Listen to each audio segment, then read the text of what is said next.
So we're talking about the current ascension cycle, but it's going to go way beyond this current ascension cycle. But really, the intention of it is to help us to bring ourselves into what's currently going on in the sense of the energy that's available and has been available and what it means in this particular stage of the game. We're looking at DNA as a strong focal point when it comes to ascension energy.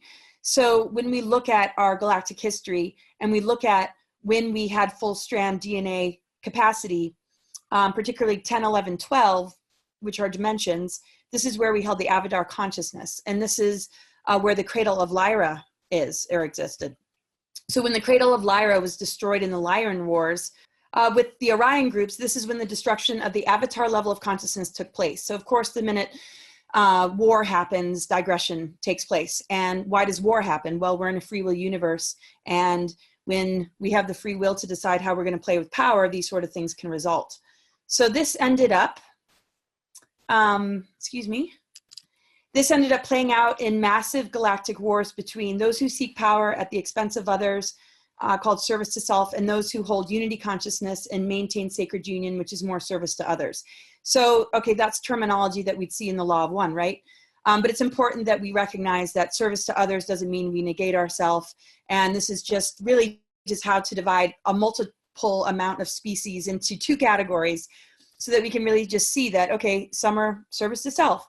They exploit or are greedy and power hungry and do things at the expense of others for the sake of their own gain. And then service to self has to do with unity consciousness and maintaining the blueprint and, you know, seeking to help advance individuals or groups that may have become fallen. I'm sorry, I keep accidentally clicking. Okay, so some things, though, are sort of beyond choice when a planet ends up blowing up like Tiamat, which actually ended up throwing us into a lower density experience. So when a planetary body explodes, our planetary consciousness is connected to that planet. And if we resided on that planet, it's going to create even further digression and fragmentation. And there's just so much history to it all. But just to kind of capture some of these pieces in our galactic history will really help us to understand what's going on with our DNA. So if we started at this Avatar level, which was actually 12 strands and beyond, going into the energy matrix, and you know, when Andromeda and Milky Way were one galactic core, you know, this began to, you know, step us down into, you know, where we see ourselves today. So the destruction of advanced civilizations and the balance of sacred union caused Tara, which is dimensions 4, 5, and 6, where the planet Tiamat existed, which also exploded. It caused it to fall into dimensions 1, 2, and 3. And from there, everything drastically changed and more planets came into the picture. Both Tara and Tiamat exploded, and it took thousands of years to the split to occur. And so 2 pieces of Tiamat became Earth and Maldek. Now, this is based on a lot of research, and I can't even really, this is years and years and years of, you know, trying to like get to the bottom of the difference between Tiamat and Maldek. So what I've come to discover through multiple sources, that Tiamat split and a part became Earth and a part became Maldek and the asteroid belt. And that's, you know, part of where our moon is. So, you know, we can just start to see all this, you know, division and splitting and crazy stuff like that. So this caused us to separate from the 7 higher heavens. And we've been locked into this 7 chakra system in patriarchy ever since, blocked from accessing the bridge to the rest of ourselves and unity consciousness. Our 7 chakras have been implanted, spiritual knowledge has been distorted, so it's been very, very difficult to break through the barrier of, you know, the 7, you know, chakras. And the 7 chakras are incredibly important and powerful, although some chakras we could, you know, shut down, like our survival chakras, and certain other ones. There's a lot of researchers that talk about, you know, certain ones that we should shut off, or we should shut off our chakras. And I think that's maybe jumping the gun a little bit, because our chakras are energy centers, and we need to sort of work with the distortions that have impacted our chakras to begin to purify them so that it would make sense to do something like that. But that's all up for, you know, other discernment. So this became a fallen galaxy, the Milky Way galaxy, separated from Andromeda. And this ascension window is actually about these 2 galactic cores reconnecting. And it's actually a part of our chakras that get activated beyond the 7 chakras when that happens. And this is what's, you know, kind of available to us right now. So when we look at Tiamat, in mythology, it was connected to Apsu, and it held the sacred union balance. And so as the differentiation of the masculine and feminine grew, and it caused Tiamat to explode, Tiamat split into a masculine and feminine, and then Maldek became sort of the male counterpart to the particular earth body that we're on right now. But then Maldek exploded. So we can just imagine and visualize, if we have two really powerful and important planets exploding in our galactic history, forming the asteroid belt, and changing the nature of some of these planetary bodies, that obviously is going to impact us. And this is kind of who we are today as a result. So the fall is the result of excessive misuse of free will choice that eventually jeopardized the eternal life expression and continued existence of cosmic order. So, okay, free will gone bad, you could call it. Free will, excessive misuse of free will. And where do we do that in our own life? Where have we noticed others do that in their own life? What do we see around us that is a perfect example of the misuse of free will? And so when we look at the necessity of coming into this human incarnational wheel, most of it is about learning the right use of power and connecting into our soul and reconnecting with what we lost. So like humans and other biological individuals, planets and galaxies also have a soul matrix of which we're all a part of, and we're connected to the planetary consciousness and all the planets. So I know this to be true as an astrologer. I wouldn't say that everybody who interprets astrology is maybe utilizing the tool in the highest level that it could be used, which can get sort of confusing. So I put a lot of attention on soul-centered astrology, making sure to look at the larger picture and the different octaves and vibrational energies connected to each planet, because then it helps us to kind of graduate. We might start off in a lower octave of a particular planetary consciousness, and then through time and trials and tribulations and different challenges, we can begin to move to a whole nother level. So our soul journey is very much a part of the vibrations coming off of the planetary consciousness of, these planets. And here we're occupying Mother Earth. So we have a different sort of connection with these Earth energies just being on this planet. Plus with the galactic memories of these exploded planets that some of us remember being on, we're really trying to reintegrate and put the puzzle pieces back together. So the 12 planets entering harmonic universe 1, when we sank into this lower density, are the planets of our local solar system: Mercury, Venus, what we now call 3D Earth, even though it's really not a 3D Earth. It actually has a 13-dimensional monadic core. It left for a while, but I'm going to get way more into detail about what that means. Then Mars and Maldek, and then that imploded to become the asteroid belt. So we have two levels of asteroid belt. One would be the exploded Tiamat, the other one the exploded Maldek, and the moon coming in as a part of that. So this is very a long, extended years of research to kind of get to that sort of place or understanding. And I can't always remember what sources, because I might read it over here and read it over there and never make it a slide. But the way that I end up putting the information together is drawing upon, just a lot of epiphanies and different things. And then the ones that I was able to really find, I've, put into the presentation. And that's this particular one from Galactic Science, helps us to see, okay, Maldek came into the solar system, then imploded. Tiamat was a part of dimensions 4, 5, and 6. And so, and just a lot of other things that have made it very clear that they aren't the same planet, but they do occupy different dimensional bands of energy that are representative of the asteroid belt. And so that ended up imploding. Then we have Jupiter, Saturn, Uranus, Neptune, Pluto, Nibiru, very long orbit. Some have given it a number. Galactic Science says it's longer than what scientists think, and then our sun. So this is all about taking what resonates, leaving the rest. Let it activate something in you to find, a place of, curiosity or, resonance, or, maybe just epiphany that comes into you that might just be something that makes more sense. I feel really, really good about these sources. And anybody who's in human form, though, can be subject to targeting and some level of manipulation. But some of these pieces, when you find other things backing it up, it just gives it a lot more validity, and definitely something that I've, been tuning into throughout my life. So this planet was seeded with a 13-dimensional monadic core, but it wasn't able to stay anchored in the physical planet because of all the wars that took place. So some of this is my own interpretation, and some of it is what I learned from Keylontic science. So other versions, like the Nag Hammadi Codex, says that the mother energy, when we look at that Mother Earth, the 13D monadic core, that's actually the mother arc. And the mother energy, when we dropped into this lower density, actually morphed from a pure energetic state, stellar plasma, into the material body of the Earth. Hence, her story describes the origins of the Earth. So in other presentations, I go more into depth about that morphing of the mother energy into the physical planet.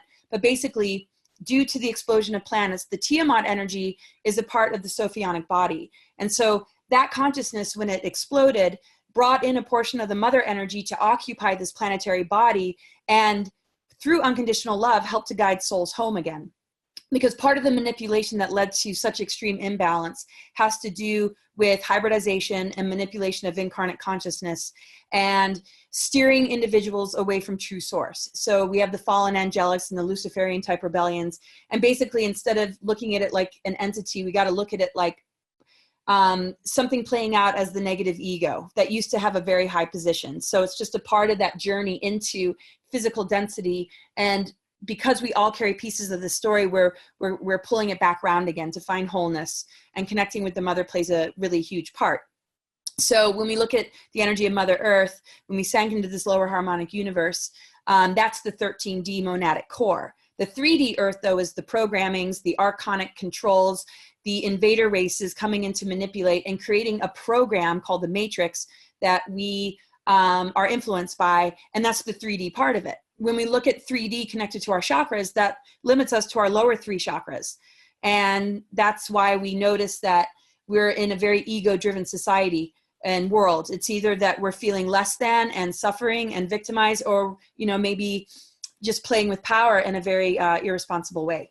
So the separation of the masculine and feminine was greatly increased due to Tiamat being struck by Nibiru, and including the trauma from the Galactic Wars that almost wiped out everything. You know, that's the extreme parts of it. So the energies of Maldek, which is more the masculine, and the Earth, which is more the feminine, had a hard time maintaining balance because of all this. The draconian energies had come to Maldek and caused warring energies in a weakened state of awareness, which eventually led to its demise and its explosion. So Maldek got infiltrated. It was already carrying some of the weakened aspects of the former harmonic universe with Tiamat that exploded. And so, you know, that kind of like, there was just this weak point, almost like a fracture that was very vulnerable to even further attack. Because when we look at it, imbalance creates negative ego, and then that is very vulnerable to dark entities and things that are service to self, because we notice bullies like to pick on vulnerable people, or, you know, just sort of like this, you know, and I don't like to use the word weakness, but, you know, looking out for a weakness it can take advantage of. And the whole idea for me of Christ consciousness is, if you see that, you have compassion, you have love, you know, assist that person, because deep down, you know, the weakness is just more on the surface. You know, deep down, there's nothing weak about who we are and what we're truly made of.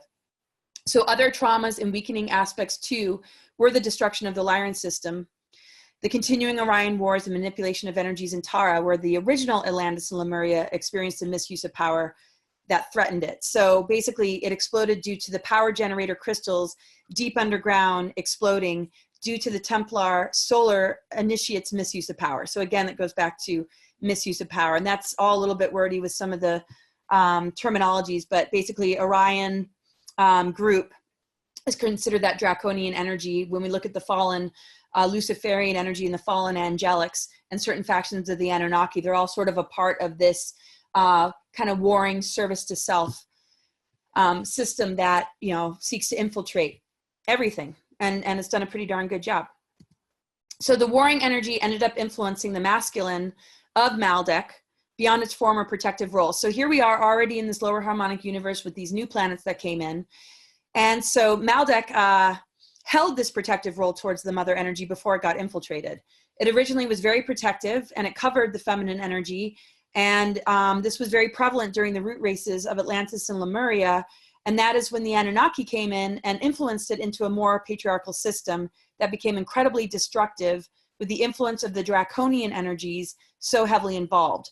So this eventually led to the destruction of Atlantis and Lemuria, which are root races, and they're different than the original ones that were on Tara. And so, you know, basically when we look at a reseeding of the human race or a certain type of human, the same sort of things are going to be tried again.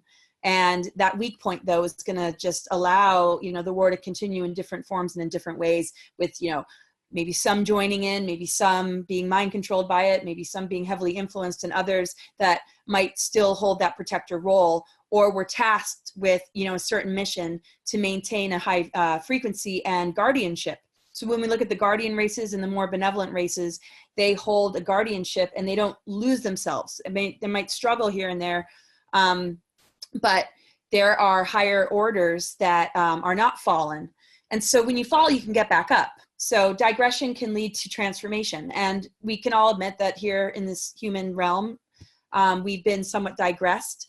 And so it's all about the alchemy. You know, how can we turn lead into gold? How can we take this digression and reverse it? How can we connect to the aspects of ourselves that aren't digressed? Because when we look at it, we have just as much of a relationship with the higher benevolent guardian groups in our higher self, and just as much a connection to these lower archonic parasitic energies when we're only focused in on our negative ego.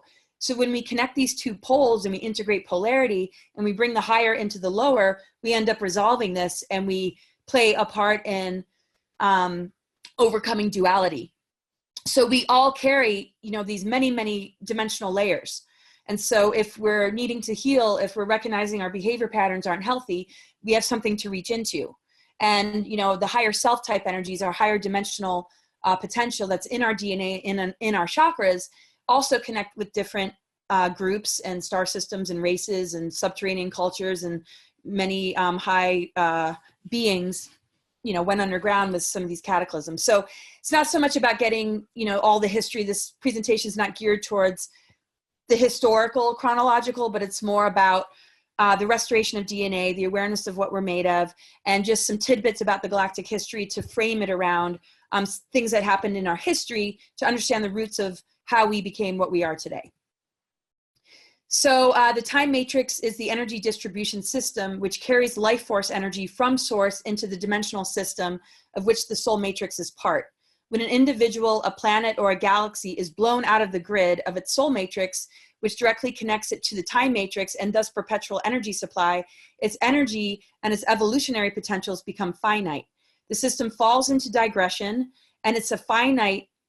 And as its finite energy quotient is expended, the system has no way to replenish its supply. The exiting energy is recycling within the system, but will eventually become negated as the recycling continually reduces its trust or power contained within its particles. So this is kind of the whole idea of digression. When we're blown out of connecting with the soul energy of a planetary consciousness through war, or an exploded planet where, you know, a lot have digressed into being called the refugee races, and some have still been blown out of the grid but have not become completely enslaved by the other agendas, you know, then you have to have just a very determined and focused mission to not get sucked into what we see when we look at some enslaved groups and worker races and refugee races. So, so this is kind of like when we're disconnected from 0 point unified field, and we're dealing with cataclysms where the planetary energy is not in alignment, then we get a system that begins to digress and begins to run out of steam until something can come along and correct it. And so when we're dealing with like the net, when we're dealing with the matrix programs, and we're heavily veiled from connecting with true source, we're very much caught in the program of aging and death. And that's not something to be afraid of, because everything gives us the opportunity to become masters, because the higher vibrations never get destroyed, but we can be heavily blocked from it. And ultimately, it's our belief systems that are going to continuate that block or that veil. And that's why we have mind control, and we have all these different systems in the world that are encouraging us to stay trapped. And it's through our belief systems, it's through our mind, the food we put in our body, the different habits we might adopt, and particularly the distortions of the masculine and feminine and how those energies are relating to each other. And also this division of right and left brain, science and spirituality, light and dark, and religion and rebellion, and just all these things that are polarized.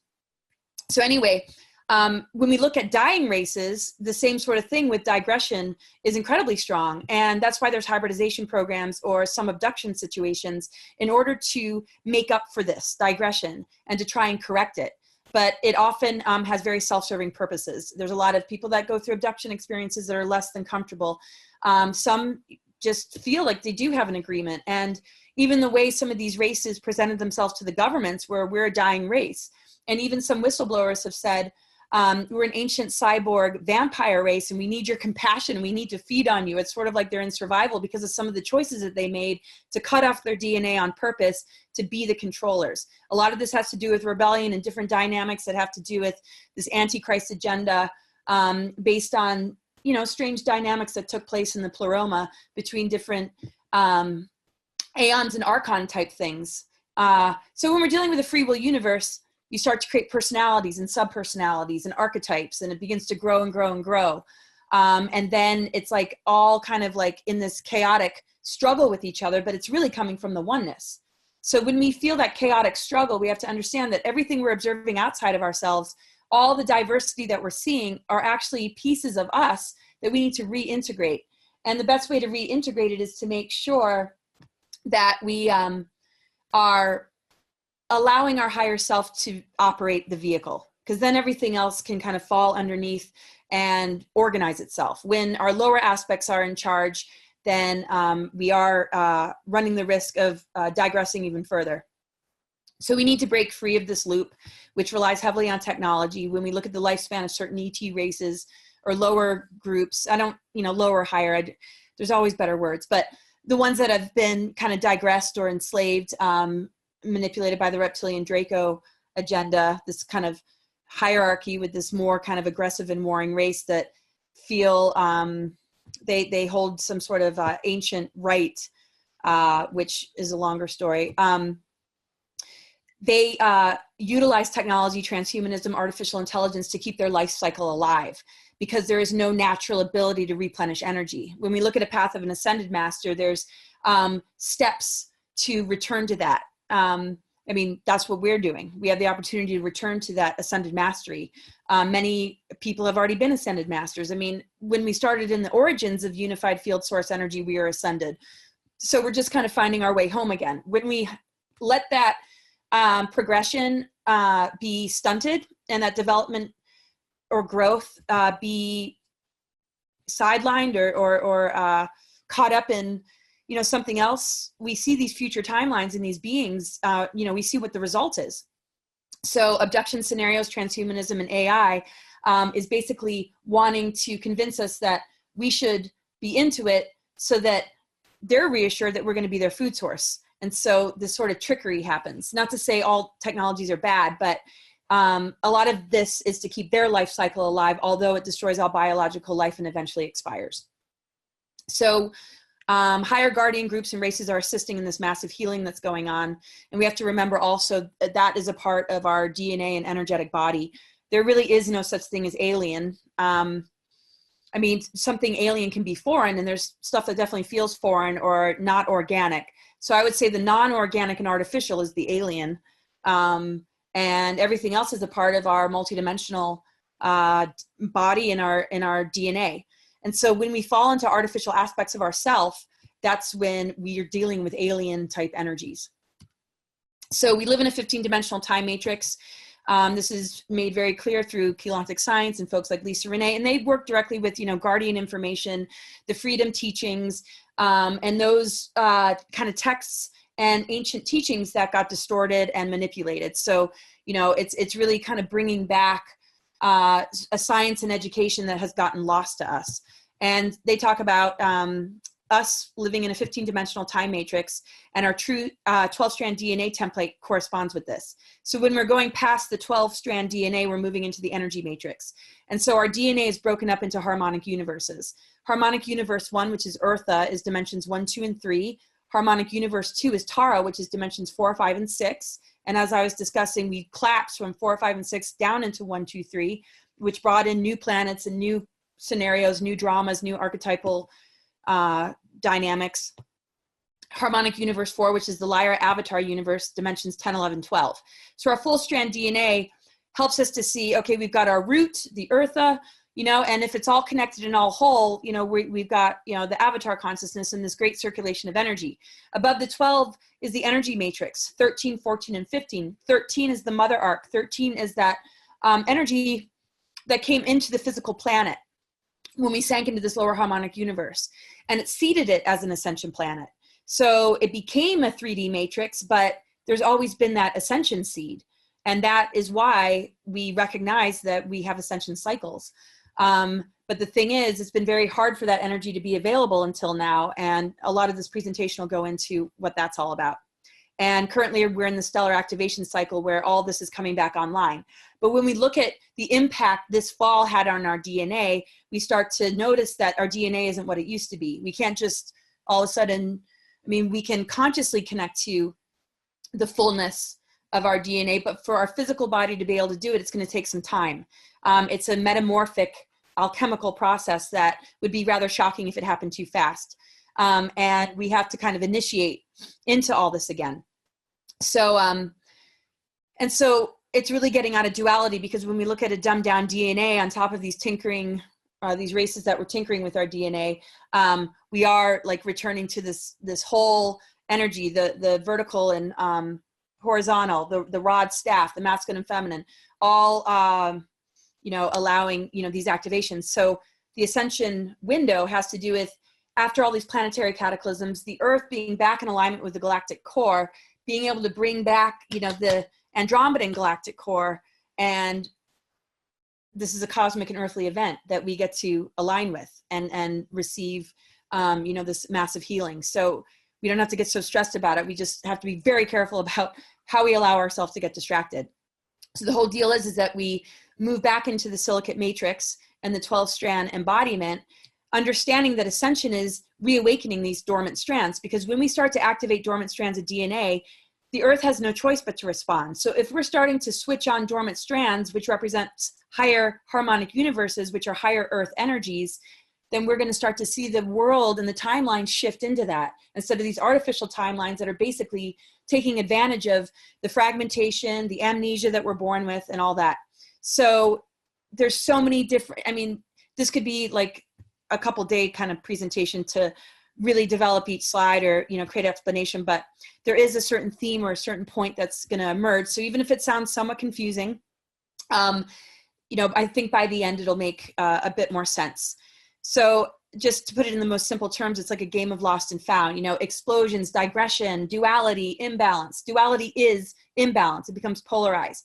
And it's just this slow, gradual rebuilding and reawakening. So the Orphan were created by the founder races, and they hold all three founder flames, violet, gold, and blue, but are mostly associated with the blue ray consciousness, which connects to the goddess in the 13th gate. And that's the 13th arc, you know, that starts to enter us into the energy matrix. And it links us to the 0-point unified field. And that is what seeded this earth energy. So we are working with nature and Gaia to reconnect to 0-point unified field, which naturally thins the veils. And we overcome things like death. We don't lose the law of death, but we don't go through necessarily the loss of the physical body. It's more alchemical, it's more transformational. When you look at the number 1 and 3, that actually in the tarot is the number for death. And then, so that's kind of interesting. So, you know, there's no issue with death. It's just this barrier where, you know, we go someplace else and we, you know, been in this process of thinning the veil. So with this activating right now, and as we move into these new levels of ascension energy, that veil will begin to lift. And what does that look like? It's more the capacity to come and go from the physical as we please versus being stuck in this loop. So having the ability to have form or not form, and to have sort of that sovereignty and liberation to play in the multiple fields of the creative imagination, you know, is where we can go. The thing is, it's within us. Nobody can steal it. They can steal our memory. They could convince us that it doesn't exist, but it absolutely does.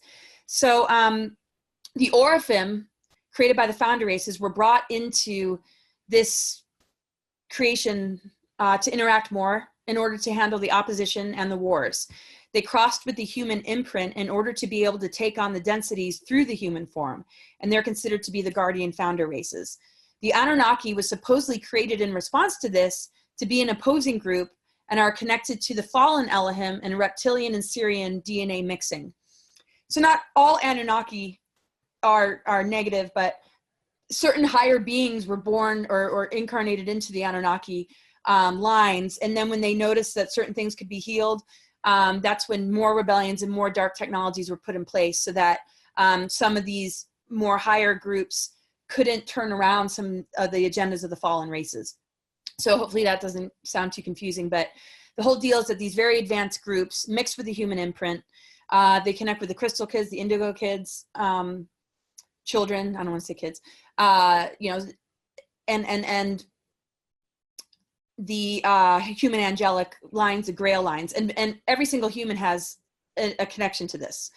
So it's encoded, you know, in us.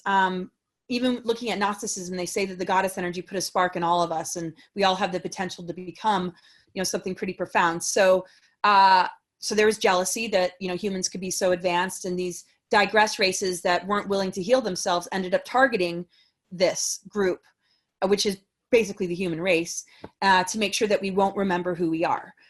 So again, it's like a bully, like I want to be in power and in control. And that decision that they made has actually put them in a precarious position. Even though we feel like we're the ones in the precarious position, ultimately, when we look at it from a larger picture viewpoint, it's them that are, because we have the capacity to switch all this back on. And the Draconians digress their DNA to a 10-strand potential, Anunnaki to an 11-strand potential, and we're able to go 12, lock into the 13 Mother Earth, take us into the 0-point unified field, and the rest of the Trinity, 14 and 15, which is the Father Arc and the Christ Sophia template, and then boom, there we go. So the biggest conspiracy, or the biggest thing that they attempt to do, is to cause us to completely forget and become so identified with the lower forces that all that is just simply forgotten. So the density 5 founder dimension 3 rays are 13, 14, and 15. So the 13 is the universal earth core aquamarine, and that's the mother energy. It's the mother arc that came into the physical planet and seeded it with the 13-dimensional core. So the number 13 is very significant when it comes to the mother energy. Then the number 14, and again, remember the Orpheum has all 3 rays. The number 14 is a pale gold. It's a founder ray 2, and avian seraphim. And then the magenta, the 15, is the father arc, and it's the cetacean whale aquafarian genetic base. And the aquafarians were a race that became extinct. There was something called the electrical wars that pretty much made it difficult for any higher dimensional being to even participate. You know, we had, of course, the advanced root races of Atlantis and Lemuria, which were different than the original ones. But anyway, so this is like basically like the Trinity, and this you can find on energeticsynthesis.com website. And 13, 14, and 15. 13 mother, 14 is like child, Christ Sophia, 15 is father. And these are the energy rays that are these different colors representing power, love, and wisdom. So there's a lot of different ways that this is explained in other, you know, practices or ways of understanding. But when we see this Mother Earth energy and we connect into Mother Earth energy, it's actually like a Stargate portal that takes us right into the 0 point. And that is how we thin the veils. And it's not just so much, oh, just, you know, connect with nature. We have to understand that we're in a completely different place than we've been for thousands and thousands of years. So this is the real structure of the universal 12 tree grid. Tree of life is representative of our DNA, and you can see the first 3 are density 1, 3D physical dimension. So when we look at 3D Earth, it's basically just saying this is all we've got. And then 4, 5, and 6, that was the dimensions of Tara. And when we look at the numbers can get kind of confusing. What's really important to understand about 5th density, when we look at 5D, is that it connects to the throat chakra, and it connects with alchemy and the 5th element. So when we get the power of our voice back, and we get the power of our voice back based on it vibrating to our own personal truth, we're speaking something into the environment that has the capacity to create alchemy and change. When we're cut off from that, we're still operating under these programs. So that's what 5D is all about when we look at transitioning into 5D. Well, that timeline actually got pretty much hijacked, and there had to be another sort of way to make sure that it wouldn't get hijacked for good. But, you know, when we externalize it too much, we forget that it's all happening in here. So the hijack would be just agreeing to something or getting locked into something like New World Order. That would be the hijacking of 5D. But 5 opens us up to 7, 8, and 9, and 10, 11, and 12, and then the energy matrix. So 7, 8, and 9 is the Gaia type dimension, Hyperborea and Polaris, the first two root races after we went through certain things in our galactic history connect to that. And then, of course, Lyra, 10, 11, 12, the avatar consciousness. So it can get real confusing if we break it up into different species or different stars. I mean, it's just important to know that this is just our DNA template. The higher levels, when we existed there, there's names for those locations. But if we get all caught up, or at least sometimes for me, in what happened and what order and what race did what to who, we kind of forget that, you know, we're in a process of rebuilding, and it's just good to understand the frequencies and how those frequencies play out in our lives and in our consciousness. And that's why I'm going to be tying this into astrology and our own personal journey, because it's very easy for this stuff to get over one's head. But again, this is sort of a intro to just, you know, kind of understanding that the micro and macro are really no different. And to heal the macro, we simply need to heal the micro. So during the Atlantean cataclysm, when we were in this particular Earth experience, not in Tara, where the original Atlantis and Lemuria experience, you know, energies were, that ended up in an explosion and a sinking into this lower harmonic universe. But during the Atlantean cataclysm here, 26 to 30,000 years ago, this is when the planetary stargates, the planetary grids, and ley lines became controlled by negative alien races such as reptilians, the Anunnaki, Nephilim, the Alpha Draconis, Orion group, Zetas, Greys, and some Nordics. That is why we're so easily controlled, because our DNA connects with the ley lines and our chakras connect with the stargates. And if those things are controlled, we're born into a control system. It's not just because we watch television or we are carrying ancestral patterns or we're just easily mind controlled. I mean, we're dealing with like historical stuff connected to dark technologies, connected to something being taken over. And so it created the matrix. And so the 13D monadic core was not able to run its circuitry throughout the planet to help us to evolve at a much more rapid rate. Instead, we've been dealing with this overlay that has created a lot of blockages, created a lot of conflict, and a lot of these control agendas that have been succeeding in getting away with world wars and, you know, all these different things that we have not a whole lot of control over. And so it just kind of like locked us in. And so when we look at, you know, the feeling of being trapped, that's kind of where that comes from. So after all these cataclysms, the planet Earth tilted on its axis, which damaged all planetary gates, planetary grid networks, the portals and stargates on the planet. All the pyramids and ET technology disconnected and went offline. Flooding and cataclysm destroyed the Atlantean colonies and much of the Earth's surface. When the Sumerian-Egypt invasion began, this event unplugged human DNA and scrambled the fire letters and the geometric codes in the planetary morphogenetic fields, which blocked higher sensory perception and thus blocked multidimensional perception of other timelines and extra-dimensional races.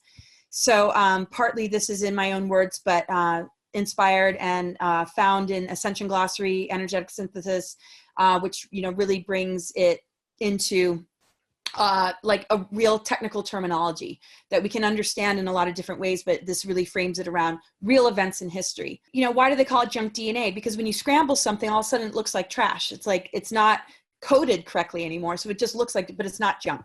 It needs rearrangement. So the Sumerian-Egypt invasion, it basically rewrote human history. 5,500 years ago, at time of invasion, with earliest written records of the Sumerian tablets, promote Anunnaki as creator gods of humanity, patriarchal domination and enslavement agenda for Earth humans. Final setback was the no communication with the Christos races, with genetic manipulation and installed frequency fences. So there you go. There's the creation of the matrix, frequency fences. If there's frequency fences in our DNA, how can we unplug our DNA? How can we do that? So, you know, and then they've been wanting to play, you know, the gods. And so distorted religious texts are created with these things kind of standing behind it, you know, using names that people are trusting are, you know, the real creators. And not to say that there isn't other energies coming into it, but this is sort of the nature of how the war is played out, because it disempowers and it's rewritten history. So we don't even think about Tara or what is Tiamat or remember any of that, or the original angelic wars, the Lyran wars or the Orion wars. And I usually get into more of that in other presentations, but not this one. This one's going to really go into just our personal process in this ascension cycle. So just to even show, some of these programs are actually patented programs, or real projects and programs that go on and are connected to the CIA. We got Project MK Delta, for example, called Deep Sleep in 1960 from CIA. Description: a fine-tuned electromagnetic subliminal programming targeting long range, frequency range, VHF, HF, UHF, modulated at ELF, whatever that means. Transmission and reception through television and radio antenna, power lines, mattress spring coils, modulation of 60 hertz wiring. Purpose: programming behavior and attitudes in general population. Effects: fatigue, mood swings, behavior dysfunction, and criminality. Okay, there's a technology that is really trying to create fatigue, mood swings, behavior dysfunction, and criminality, right? So we might just sit there and look at the human realm around us thinking in that duality, oh, there's good and there's evil. Well, we got to look at the game being played, which is promoting evil. So it takes a lot of strength to protect ourselves from these energies that flow through. So you might find that you have a friend or a loved one or family members that, what is going on with them? Why are they, acting like this? And they, if they don't realize, could be heavily targeted or very susceptible to the targeting that we're all under.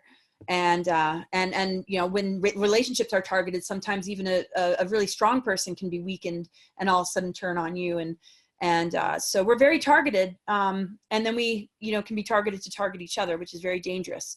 And we see all these different behavior patterns too, where a person might not be able to even admit they have narcissistic tendencies or something is very damaging about their behavior. And, you'll be in the line of fire. And then people might just say, oh, you're acting like a victim. And then that's like the worst thing to say to somebody, I feel. But there's a victim mentality. I agree. But that's usually when it's long term and you can't snap out of it. But it doesn't mean you shouldn't admit when you feel victimized. So it's just this endless loop of these different sub-personalities that are being supported by dark technologies and encouraged. Then there's like Project Phoenix 2, the Montauk, 1983, USAF, NSA. Description: electronic multi-directional targeting of select population groups, targeting medium range, frequency range, radar, microwaves, EHF, UHF, modulated with gigawatt through terawatt power. Purpose: loading of Earth grids, planetary somnambulescence to stave off geological activity, specific point earthquake creation, population programming for sensitized individuals. Pseudonym: Rainbow Zap. Project Trident, 1989, ONR, NSA. Description: electronic directed targeting of individuals or populations, targeting large population groups assembled, frequency range, VHF, HF, UHF, modulated ELF, local transmission and reception. Purpose: crowd dispersion and others. Display: black helicopters flying in triad formation. So, okay, this said earthquake, like earthquake creation. I mean, and this is just scratching the surface. We've got the feeding of storms into superstorms, directed energy weapons creating fires. So the elementals that we're all made of have become weapons. Weather modification and different vibrations coming off of planetary energies have become weaponized. So when we look at the moon, we want to look at the higher octave of the moon and get over the artificial. And so, and this all kind of keeps us into the lower levels if we're susceptible to this. And then we're just susceptible to the outer programming, then we stay in the matrix. And this is the web. This is like a spider web. And all these things are playing on our traumas, on our sensitivities, on our insecurities, on our lack of self-worth, maybe even overinflated sense of self. But it's anything that's not in balance is easily targeted, or places where we're hurt or traumatized are easily targeted, and then they develop these subpersonalities. All right, so I mean, there's just all these different projects that are patented projects that are aimed towards mind controlling, and a lot of slides I pulled together over the course of 8 to 10 years, and can't always remember exactly where I got some of it from. This one is some sort of website that is connected to the CIA that I accidentally came across, and I was like, oh my gosh. And I can locate that, but it gives a numerous amount of patented mind control technologies that are used on the human race and on individuals. So when we look at a lot of the UFO events and a lot of different things that go on, and when we look at just targeted individuals, you know, we're dealing with a planetary body that's targeted, individuals, groups, all sorts of things. So a little bit more about all that, and the bar is kind of getting in the way. I can't really read, but you can see the process to take, okay, satanic ritual. I'm wondering if I can get this bar away so I can read. But you can, you know, see this, and it says, satanic ritual, usually including Kabbalistic mysticism, is performed with the purpose of attaching a particular demon or group of demons to the corresponding altars. Pop stars, sports stars, assassins. And then, you know, things like Project Monarch is a US Defense Department code name assigned to a subsection of the Central Intelligence Agency's Operation Artichoke, and it later became Project MK Ultra. Then Super Soldiers, DARPA today has a long-term $3 billion program to help make such a metabolically dominant soldier. In other words, the military is studying how to use technology and biology to meld man and machine and transcend the limits of the human body. Project Mannequin is a program to create genetically enhanced assassins. Project MK Ultra was exposed publicly, and many, many survivors. I know a lot.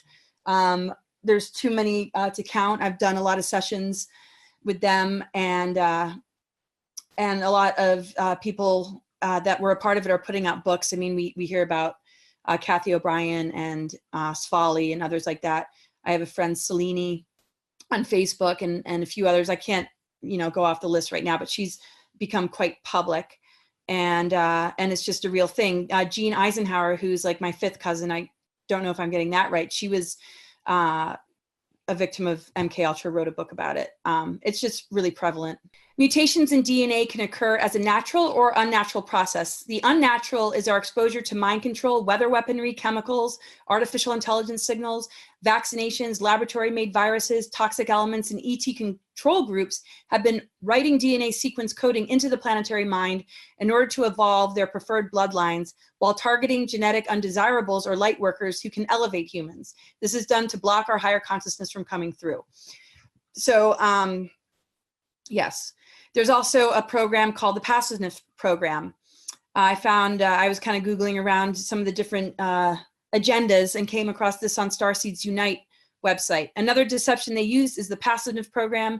New Age teachers working for the false light, either knowingly or unknowingly, will preach love and light, that everything is love, surround yourself with happiness and nothing else, and turn your back to anything other than this. What this is really teaching is to ignore the negative agenda and let it to continue. It is very hard to awaken someone caught up in this, almost harder than awakening a human who's asleep to the matrix. The negative agenda is very clever. So you got to be, you know, kind of careful of that. And the best way to know is if it just doesn't feel right. If you feel like you're denying a huge part of yourself for the sake of seeming to be spiritual or enlightened, you know, we might want to think again, because we can't get to point A to point B without the in-between processes, without facing our shadow, without looking at things for what they really are and looking at some of the facts. It's not about it creating fear, because fear is actually avoidance. That's a greater fear. Denial is the highest form of fear than being able to face something head on. And the thing is, these technologies don't have so much of a hold over us. They do like to play on aspects of us, though. They're only playing with a portion of our being, where the rest of it is so much more highly advanced. It's just time that we start looking forward to it and understanding the game being played. And so I'm going to really be getting into the alchemy of that and what that means, how it relates to certain planetary energies. So artificial intelligence systems have been designed and weaponized, specialized for emotional and ultimately spiritual harassment. In that sense, the emotional and spiritual energy must be lowered to the level that a machine can entrain, follow, mimic, match, record, modify, and replicate that energetic blueprint. If our consciousness is above this and not in the programming, we aren't as impacted.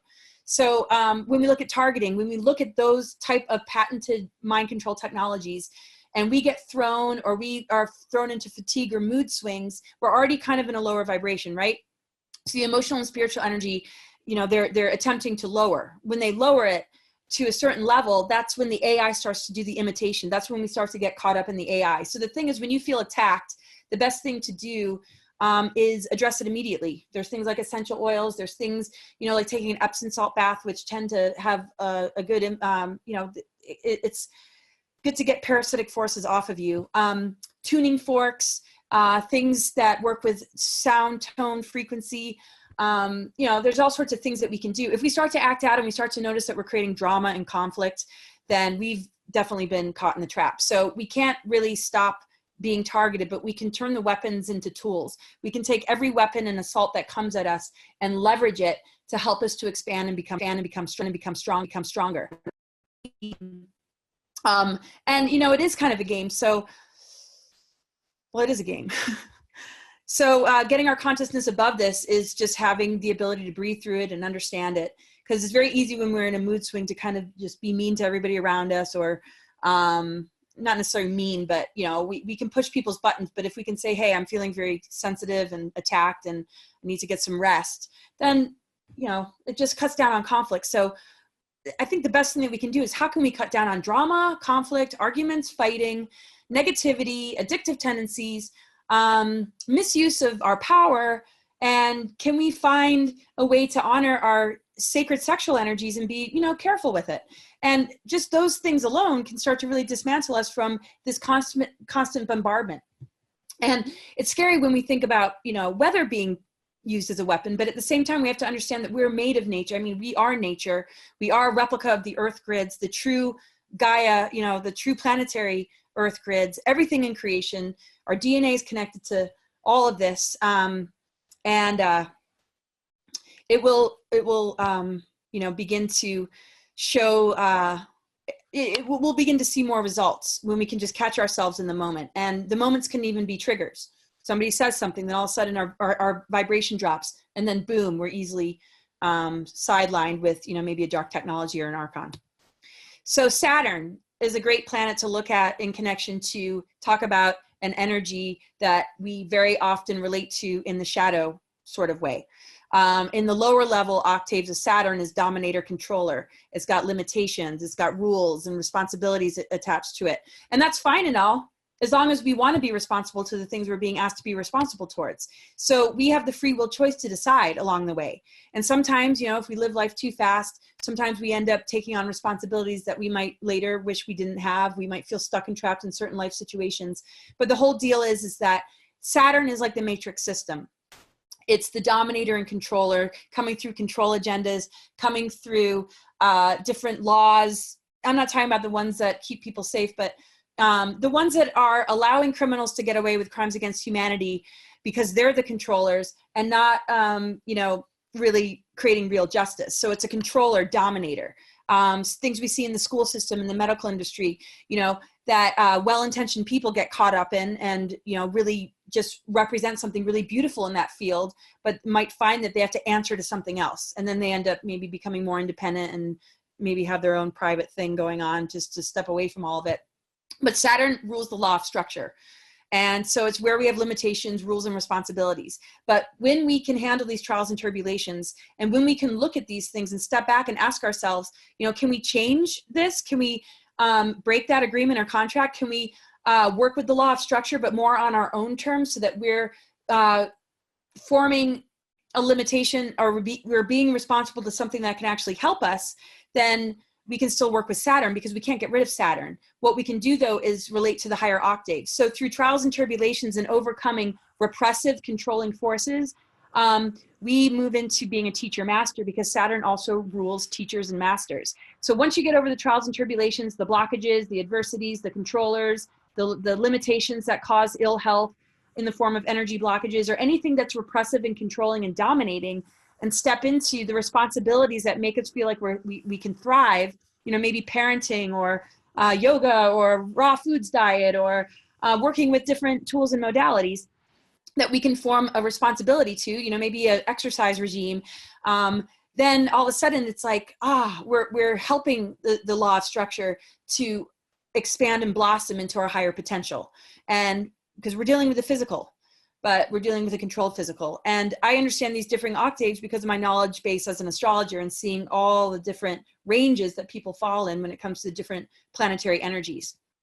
So according to my research, the 13th blue ray, which I talked about as the 13th core, the 13th mother arc that came into the physical planet, was previously under the control of the Melchizedek hosting of our planet.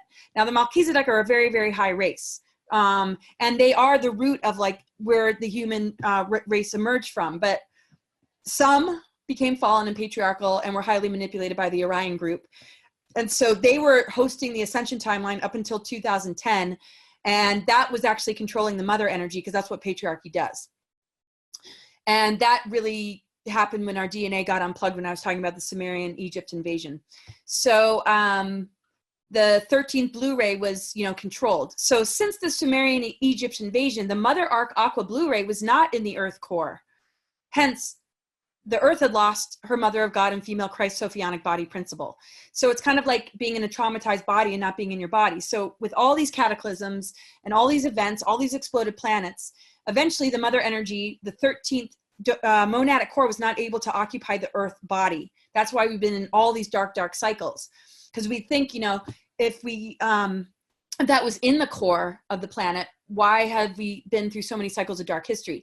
Instead, we've been in the dark mother reversals. And that's based on the Baphomet. It's based on Satanism, satanic ritual abuse. And again, I don't want to upset anybody who thinks that it gets real complicated. So when I talk about Satan, I'm not talking an individual, I'm not talking about a being, and I'm not talking about everybody who has an alliance with that. But I'm just talking about what it represents. It's a siphoning and something that has created like black networks and reversal coding and these dark mother reversals, which have separated us from nature, separated us from true connection with our own inner divine feminine, and an inability to really connect with the planetary consciousness because it wasn't able to occupy. And, if we think about it, like when we're traumatized, sometimes we get really ungrounded and, this is a planetary consciousness. There's many, many levels to the mother energy, the cosmic mother, the earth mother, the underworld aspects and this and that. And it's connected with the masculine. It's connected to all our chakras. There's just as much of a mother arc as there's a father arc, and the Christ Sophia child that's both masculine and feminine that relate to earth grids and all this kind of thing. The reason the mother energy is significant, though, is when we dropped down into this lower harmonic universe, it morphed into the physical planet to nurture us home again, to unconditionally love us, to protect us from these fallen entities and groups that want to hybridize us, manipulate us, and steer us further and further away to the point where we're digressed and locked in the matrix, probably for much longer than any of us want. So this was sort of a rescue mission in a lot of ways. And it's the Christ consciousness within ourselves as well.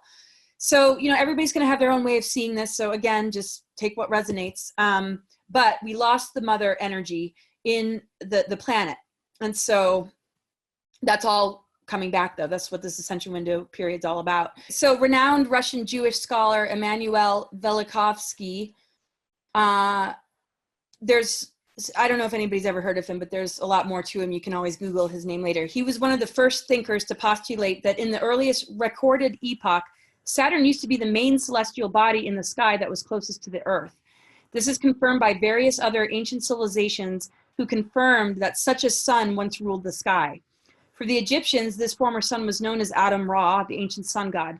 Similar Saturnian sun gods were also present in ancient Mesopotamia, Roman and Greek civilizations. Then a cataclysmic catastrophe occurred that caused an explosion which darkened Saturn and turned it into a negative force, while reconfiguring the planets in our current solar system and bringing the current sun closer to the Earth. It may come as a surprise to many, but Saturn's symbolism is widely interspersed throughout antiquity across multiple cultures and religions. In ancient times and contemporary occultist circles, it is known as the Old Sun, the Dark Sun, or the Dark Lord. It may be that all or most of the ancient sun gods are gods of the Saturn sun. So Jessica Lolino has a website, and she's talking about some of these sources that have revealed this sort of thing. And that makes a lot of sense. And there's more information about that. So when they mention catastrophe and the change in the planetary configurations, that also ties into sinking into this lower harmonic universe and some of these cataclysms and exploded planets and how that changed the nature of the planetary consciousness. So planetary energies are very similar to like how we would view gods. But the thing is they impact us. So how we relate to those things is how we relate to ourselves in a lot of ways. Are we empowered? Are we disempowered? Are we misusing power? Are we connecting to true source, unified field? These are the kind of things we need to look at. So somebody named Stephen Flowers, in his book on the German magical order Fraternitas Saturni, reported that the Fraternus Saturni, so it's obviously a Saturn fraternity, holds the view that Lucifer is regarded as the higher octave of Saturn, Saturn representing its lower octave, the outermost planet and polar opposite of the sun in ancient cosmology. So if Lucifer is regarded as the higher octave of Saturn, Satan representing its lower octave. Okay, so there's a belief there that Lucifer is the higher octave, Saturn's the lower octave, the outermost planet and polar opposite of the sun in ancient cosmology. Because of this ongoing opposition, Lucifer is still fighting the solar logos. So when we look at the Christ and Antichrist war, when we look at the intruder races and the visitors that are assisting, when we look at service to self, service to others, when we look at the sons of Belial, the black suns, and then the guardian founder races. I mean, we're kind of in this war on a duality of these, polarities. So it's not so much about, blaming, well, I mean, just depends on who you are. We have to understand that these forces are within us. We have to end the duality within us. We have to win the war within ourselves. This is not something that's really going to happen outside of us. We initiate this by rebuilding the soul architecture and DNA by switching it on and unscrambling the junk DNA so it's recoded. So I'm not saying, this is what has been written. So if we look at Lucifer as the higher octave of Saturn, it still has to do with some level of control and domination. The lowest level being Satan would be kind of this, ritual abuse and feeding this energy. But if you look at it, if it used to be the original sun, there's a lot of revenge and a lot of upset that these particular events happen in our cosmos. And so that's why there's such a determination to maintain power and control, because they don't like the changes that happen clearly. And it's caused digression. And so they rely on a food source in order to stay alive, but they also compromise their DNA on purpose to remain in control. So some of these decisions have ultimately led to a very, very difficult scenario where technologies are the only real life force. I mean, they're trying to keep their bloodlines alive, and they use time travel, they jump timelines, they skip death, and kind of strategize with technologies how to cheat death so they don't have to go through this process of healing. And so this is why Saturn's turned into the matrix controller. And that's why when we hear about Luciferianism and Satanism, it seems to not only connect with the planet Saturn, but also some of the darkness that we're seeing in the world today. But those energies can be redeemed. There's no reason to just continue this duality and create hatred about certain entities, but we have to look at the crimes against humanity and what is being done in the name of these different beings, and look to the humans. Who cares what they're worshiping or practicing? They're making a decision to do horrific crimes against children, and and that needs to be looked at. As far as rebuilding everything on a multidimensional level in our cosmos, we have to take that upon ourselves. And so belief systems can get very dangerous, because in their eyes, a lot of them are saying, oh, we're rebelling against Jehovah or religion. And it's like, why do we have to rebel against anything? Why do we have to choose anything? Why don't we just be sovereign and do the healing work we need to do to reconnect these poles? Because the minute we choose, we're in one extreme or the other, and both are pretty dangerous. And so religion has used, Christ teachings to confuse our relationship with the Christ energy, which now has an antichrist agenda, which gives them an excuse to go against the church. There's a massive game being played so that we just don't go to our core center, recognizing that we have a connection to all these planets and all these frequencies, and it's up to us to graduate into the higher octave levels and still stay connected to the earth plane and connected to the Mother Earth, which has now come back into the earth core. So the guardian host perspective states that the Baphomet is a satanic field in the earth. This is essentially the satanic ritual abuse of the Holy Mother's Cathar body, holding her hostage by binding her body into the earth through demonic forces to produce the Dark Mother. So in doing that, a big chunk of her leaves, and it creates that division of, that part of ourselves that feel trapped and that part of ourselves that we're yearning for and longing for. So we're having a very similar experience as the mother energy, except there's higher earth energies that she occupies in the cosmic mother 0-point unified field that she occupies. So in a sense, we are just like the source energy that's going in this crazy like story of lost and found, connected to all these like larger archetypal energies as well. And there's really no separation, but we're taught to think that there's separation, because as long as we feel like we're separated, then we don't have the capacity to know even how to begin to heal. We don't see ourselves as participants of this shift. We're waiting for something else to, you know, indicate that we're heading in the right direction, or we're going to be saved, or everything's going to be okay, or if we adopt this belief or that belief. And we're not doing enough of the inner work and looking at what we're made of and what we need to do to be the activator of this shift. Because once we do it, the world around us is going to naturally change, because the earth responds to us. And we have the whole of creation at our fingertips to begin to work with, to heal and rebuild that which became fragmented. And I mean, look at the pantheons. We started with the Trinity. Now we have these pantheons, and a lot of these different archetypal energies in mythology don't get along. So, I mean, it's like it's like all these aspects of ourselves in conflict with each other when they originated from the oneness of it all. But see, we have to understand oneness is diversity and harmony, because it's a new world order agenda to ever think that we should all be the same. Whether that's coming through a new age deception, the false light new world order, false artificial ascension, or something that is clearly like, you know, a scenario that looks incredibly dark. I can safely say that I don't see either one of those happening. We're in a massive purging. This is why it's really heavy right now, because we're looking at, you know, we're kind of like lifting up the rock and seeing all the things, like all the little you know what I mean? Just like we're really like turning it around and saying, look at all this that we've been hidden from. If we weren't looking at the stuff that needs to be purged and called out and exposed, we'd easily be siphoned onto a timeline that might appear safe and appear okay when it's actually not.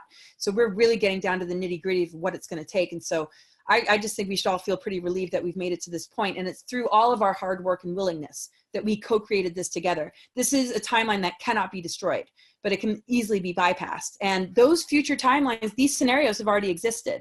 And we've already probably even lived them out to the point where it's very easy to get it right now.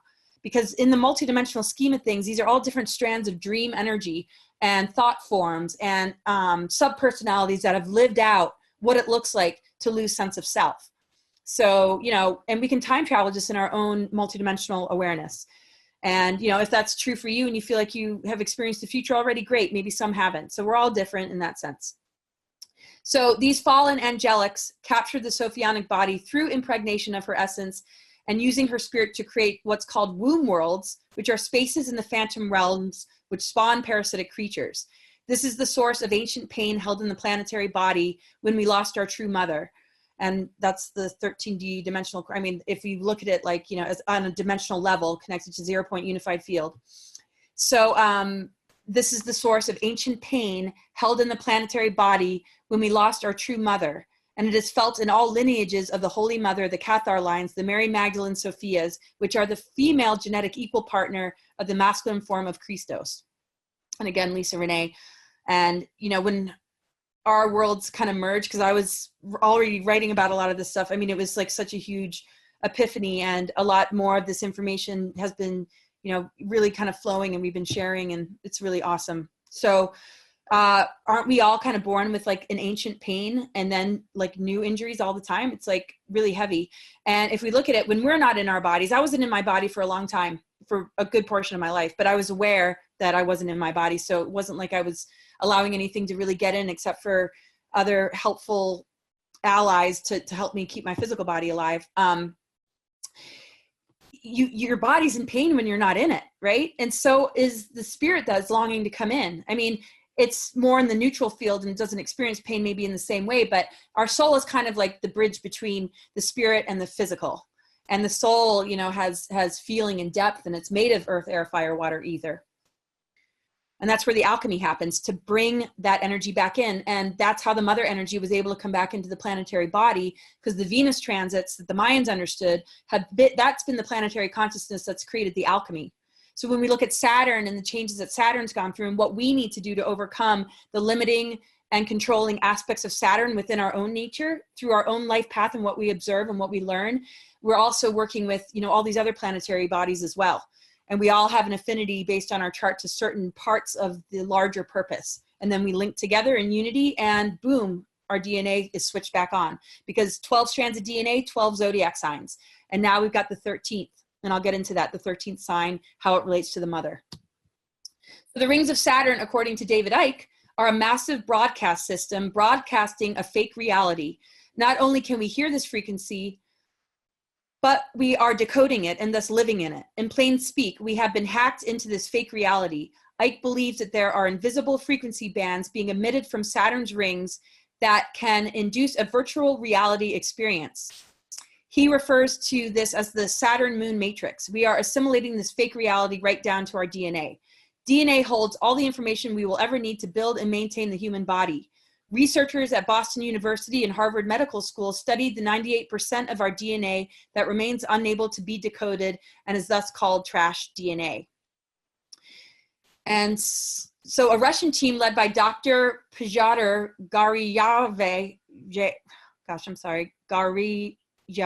okay, so clearly I'm not good with languages, which included biophysicists, molecular biologists, embryologists, and language experts, found that the non-coded DNA adhered to basic rules of syntax or word order.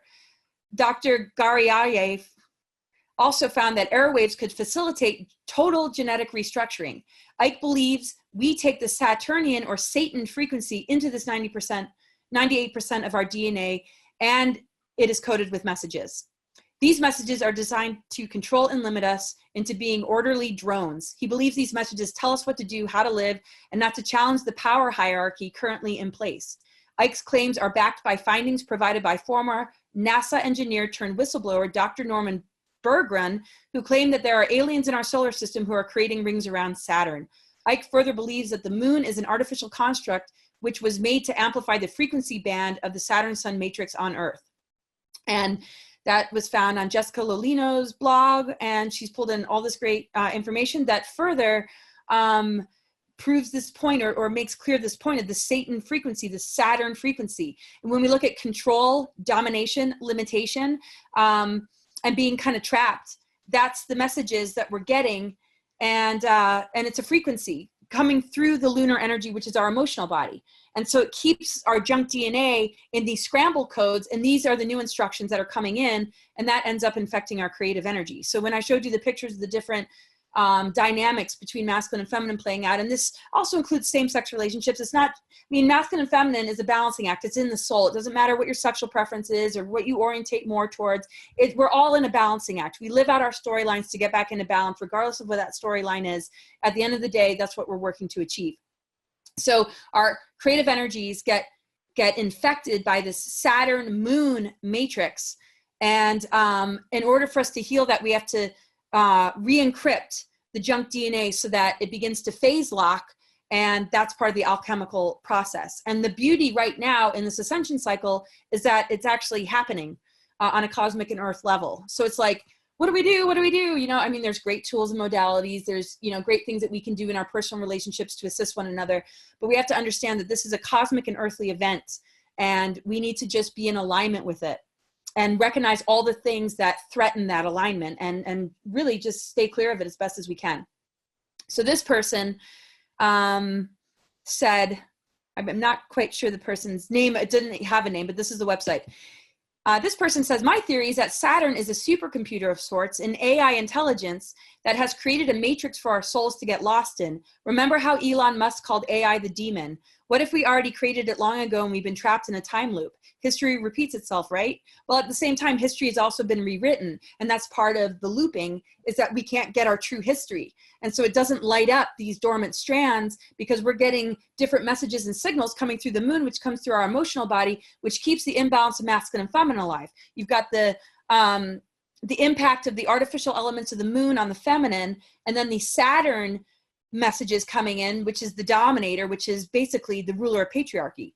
So when we take Saturn and work with Saturn, this revengeful sort of controller that wants to be in charge, we end up dissolving that, and we move into master teacher. And then we integrate the Luciferian fall and the way that Satanism is playing out, and we reintegrate all of it, and then we're back in the wholeness of it all, because really all those parts are parts of us. But when they're separated, they're very destructive and dangerous when they have their own agendas without being a part of the whole. That's the whole idea of unity consciousness. When there's a service to self race and they don't want unity anymore, or they refuse it at all costs, it really does keep duality alive. But we keep it alive by enabling it or allowing ourselves to be played by it, because ultimately we're healing the creation story as participants of it, not victims of it.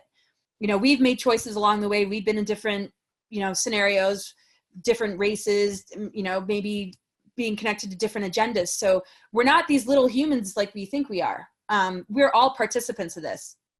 But what we're seeing is that all these different fragments are creating movements or creating religions or practices or rituals, and none of it's able to link in together.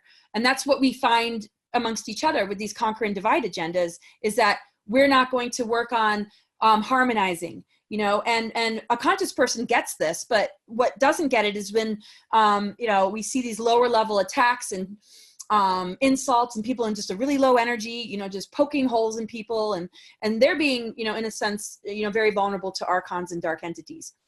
So this website also goes on to say, Saturn's rings work like a giant broadcasting system, and the frequencies from Saturn are being amplified through them and sent to the moon and relate to Earth.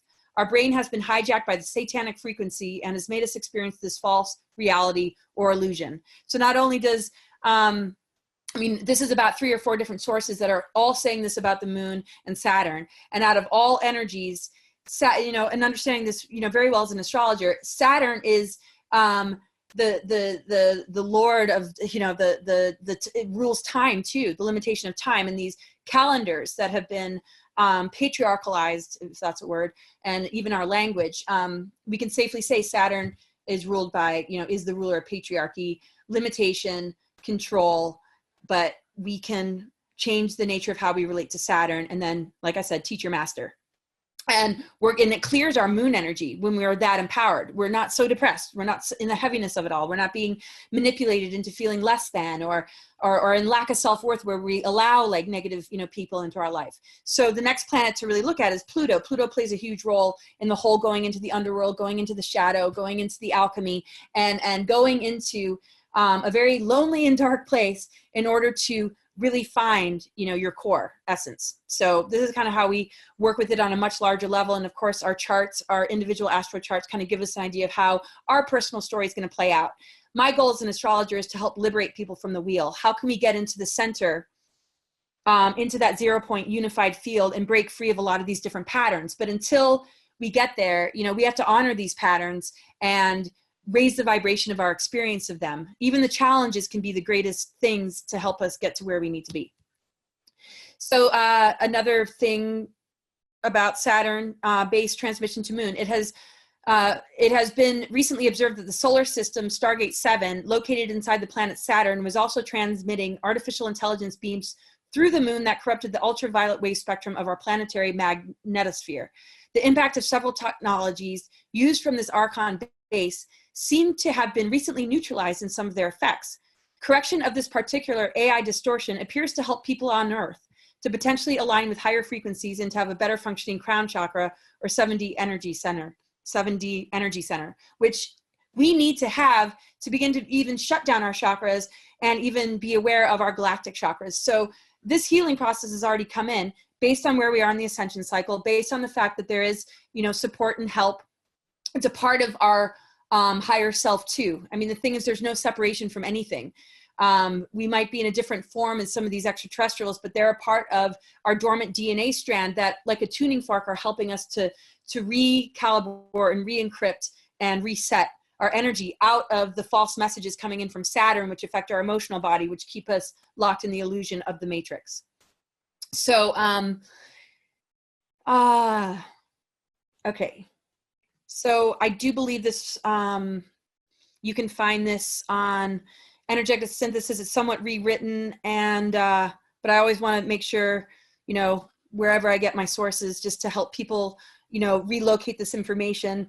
And sometimes I put it in my own words, and it's like, what source did I get it from? And I Google it again, and like, okay. So Saturn-based transmission to moon, I believe, is a Lisa Renee thing. And then back to Stephen Flowers. Saturn is seen as the great judge with scales and sword, entrusted with weight, measure, and number. He is the guardian of the threshold, or the gateway to transcendence. Because he betrayed divine mysteries to mankind, he has been punished. His heavy, dark, laden qualities must be transformed into gold by the magician in an alchemical process involving the repolarization of lights. So Satan, Set, Seth, Shaitan, Molech, or Saturn is the lord of hell and the very god who rules over money and wealth. And so the reason I like to bring in other quotes is because sometimes if it's just me saying it, it's like, well, what's your proof? Do you have any backup? And I've had that enough in my life that I just knew that I need to bring in sources. And sometimes when I do, people are like, well, we don't really want your sources. Just speak from your heart and say it without, you know, quoting anybody. But I like to do both, because this is both a lot about personal revelations, putting it in my own words, and, you know, bringing in things that, you know, really back it up so that we can see that this is, you know, there's a lot of dots connecting here, and there's a lot that are in agreement about this. And this is one of the great things I've always been encouraging in myself and others, is on a soul level, turning the lead into gold and connecting with the magician. And what's interesting is that because this Saturn energy betrayed divine mysteries to mankind, and having sort of that punishment, it's more like a karmic thing. I mean, I don't believe in punishing as much as it's out of sync with cosmic and natural laws. So it's going to put itself in a bad position, and it's just more based on cosmic and natural laws. So this heavy, dark, laden quality, as we were, you know, looking at, now Saturn's the dark sun. Now it's, you know, turned negative. The heavy, dark, laden qualities must be transformed into gold by the magician. And we are the magician, right? In an alchemical process involving the repolarization of lights. And that's a job that we all are purposed with doing. There's not one person on earth that has that purpose more than another. Every single one of us has this sort of task to turn the lead of this human experience into gold by working with these sort of planetary vibrations. Particularly Saturn and Moon is definitely calling our attention, you know, and that offsets the other planetary tones and puts us into the shadow of other planetary bodies. Like Neptune, the dark shadow of Neptune is to escape, to want to run away, to, you know, get caught up in addictions and delusions, you know. So once these two things throw us, and the basic balance of the masculine and feminine, it's like everything, it's like a domino effect. So, okay, we see that Satan and the devil, or the Satan energy, and, you know, devil and Satan, yes, we can say are different. I'm not here to just, you know, go into all the differences between these different things. It's more about just making more of a point about the process that we're all in. But the devil, being the 15th trump or major arcana card, is in most traditional tarot decks, it is used in game playing as well as in divination. So depiction, the devil card depicts the devil as the ancient goat god Dionysus, shown sitting in his throne while watching over a male and female captive. It represents being seduced by the material world and physical pleasures, also living in fear, domination, and bondage, being caged by an overabundance of luxury. Discretion should be used in personal and business matters if this card comes up. Upright, it means temptation, unhealthy relationships, enslavement, materialism, bondage, fear, feeling trapped. Reversed means you're starting to get a grip over it. It would be freedom from restraints, breaking from addictions, even divorce. So if you're in a bad relationship, the willingness to cut yourself off of it. So when we look at the imposter energies, when we look at the matrix programs, when we look at the Illuminati influence, the dark cabal, this is exactly what we need to do to it, because it's playing the role of the devil.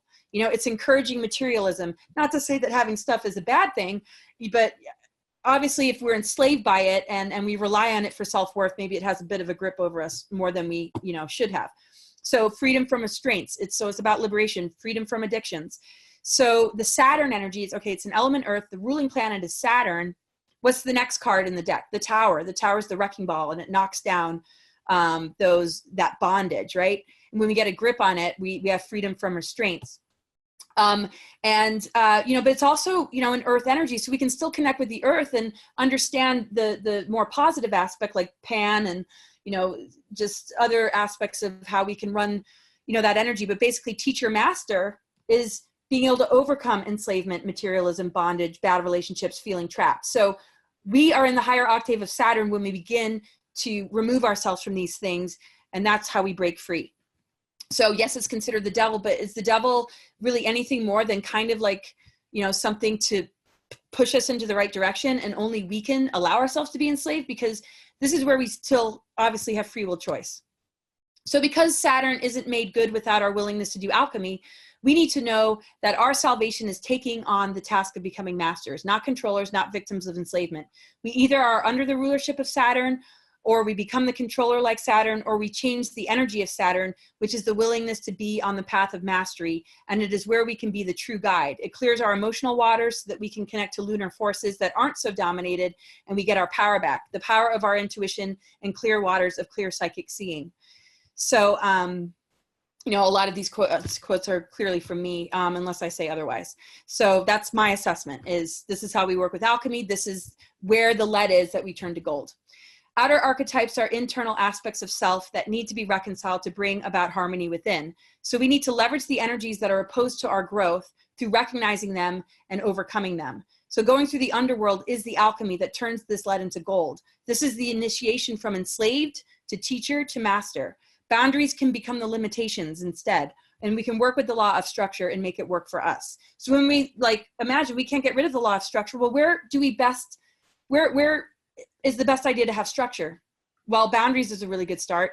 And like I said before, you know, adopting habits that help us to do things that are healthy for ourselves.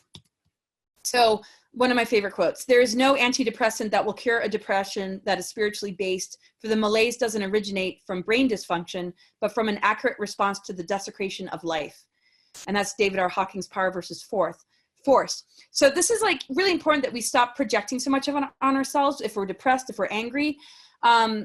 So yeah, there's no antidepressant that's going to cure that if it's spiritually based, because the malaise doesn't originate from brain dysfunction, but this is actually like a really healthy response to what we're seeing in life. Of course, we're going to, you know, be a little depressed. Of course, we're going to be angry, but what can we do with those feelings, and what can we do with those energies so that we can turn it around? Because that's the alchemy part. That's part of the lead, is that our emotional waters are tainted by Saturn because of that control.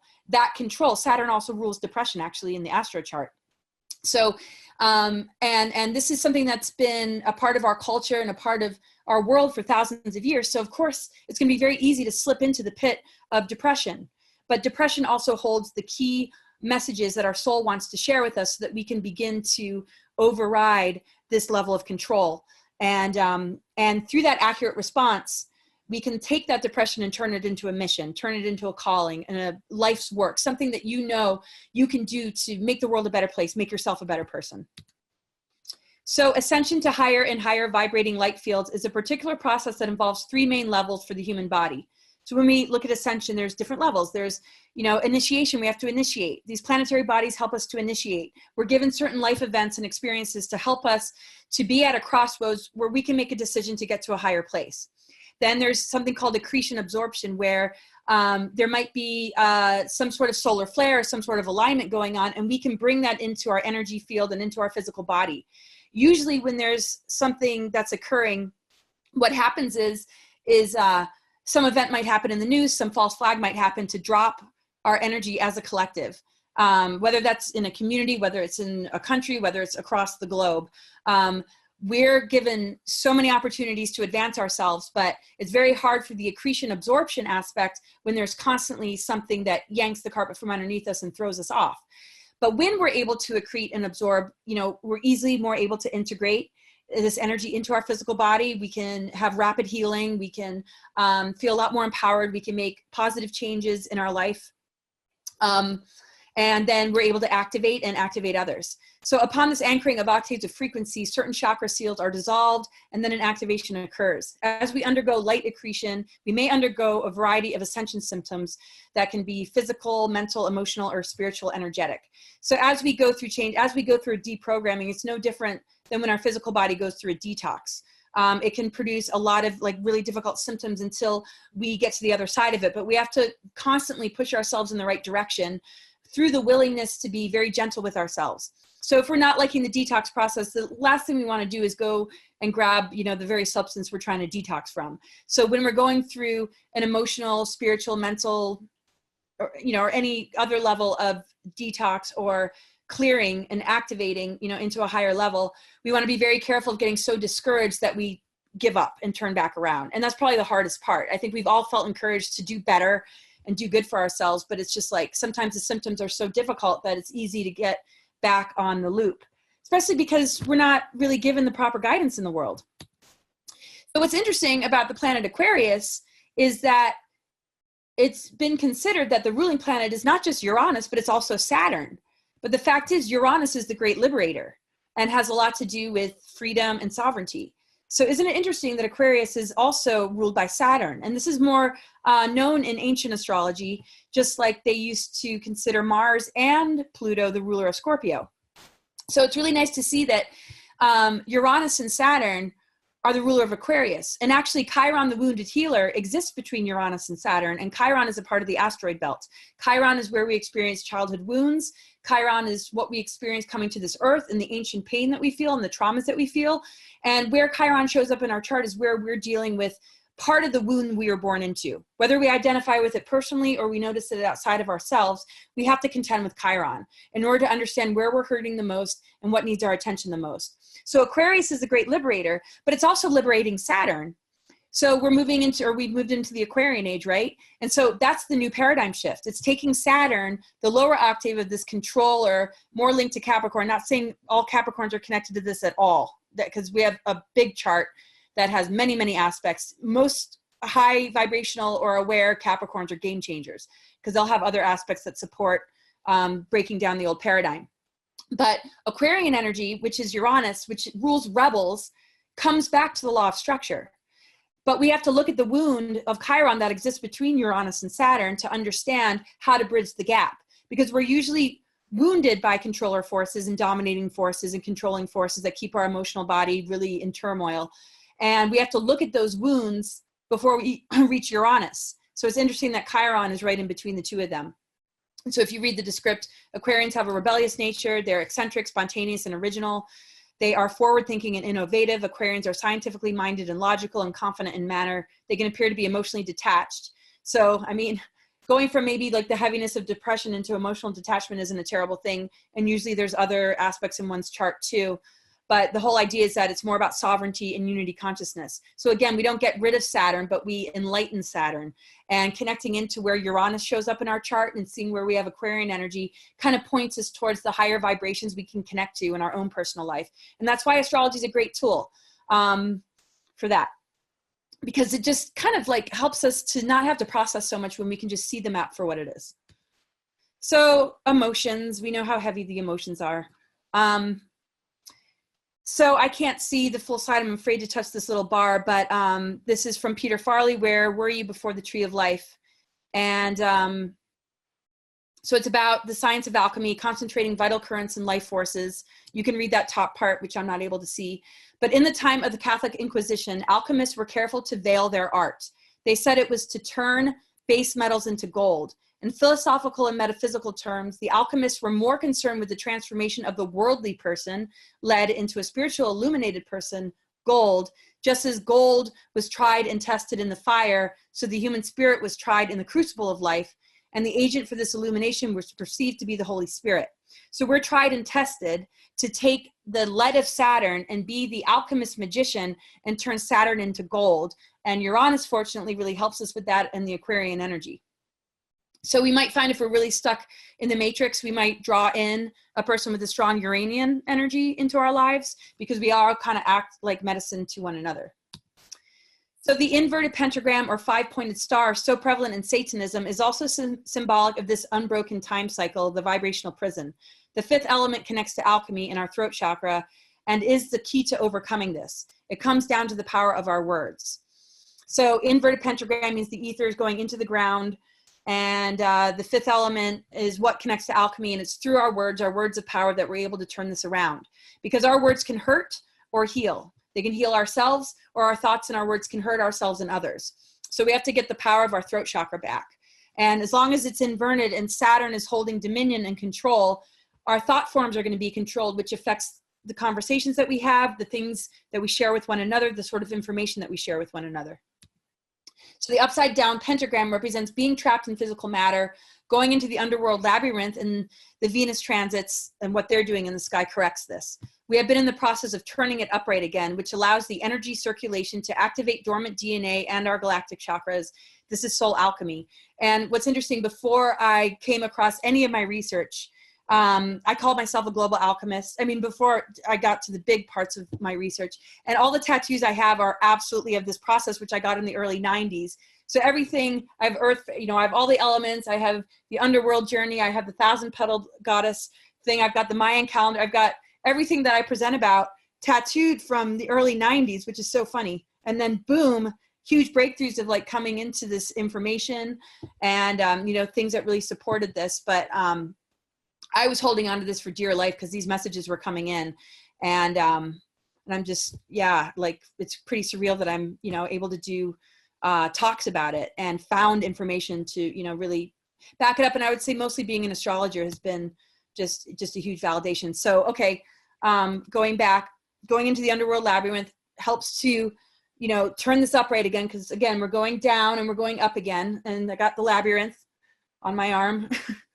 And I knew like it was more medicine for me to mark this stuff just cause it was like, okay, this is what I'm doing. And if I lose connection with it, I'm, you know, something terrible. I mean, I can't lose connection.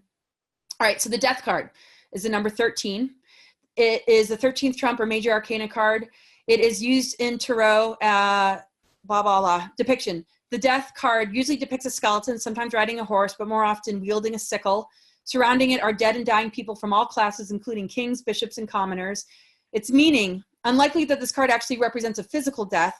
Typically, it implies an end, possibly of a relationship or an interest, and therefore implies an increased sense of self-awareness. So again, when we were looking at the devil card, it says divorce or overcoming, you know, so that's kind of a death. If you detach from something, you're going through kind of a death process. So when we unhook from Saturn and the controls of Saturn, we tend to all of a sudden find ourselves in the underworld.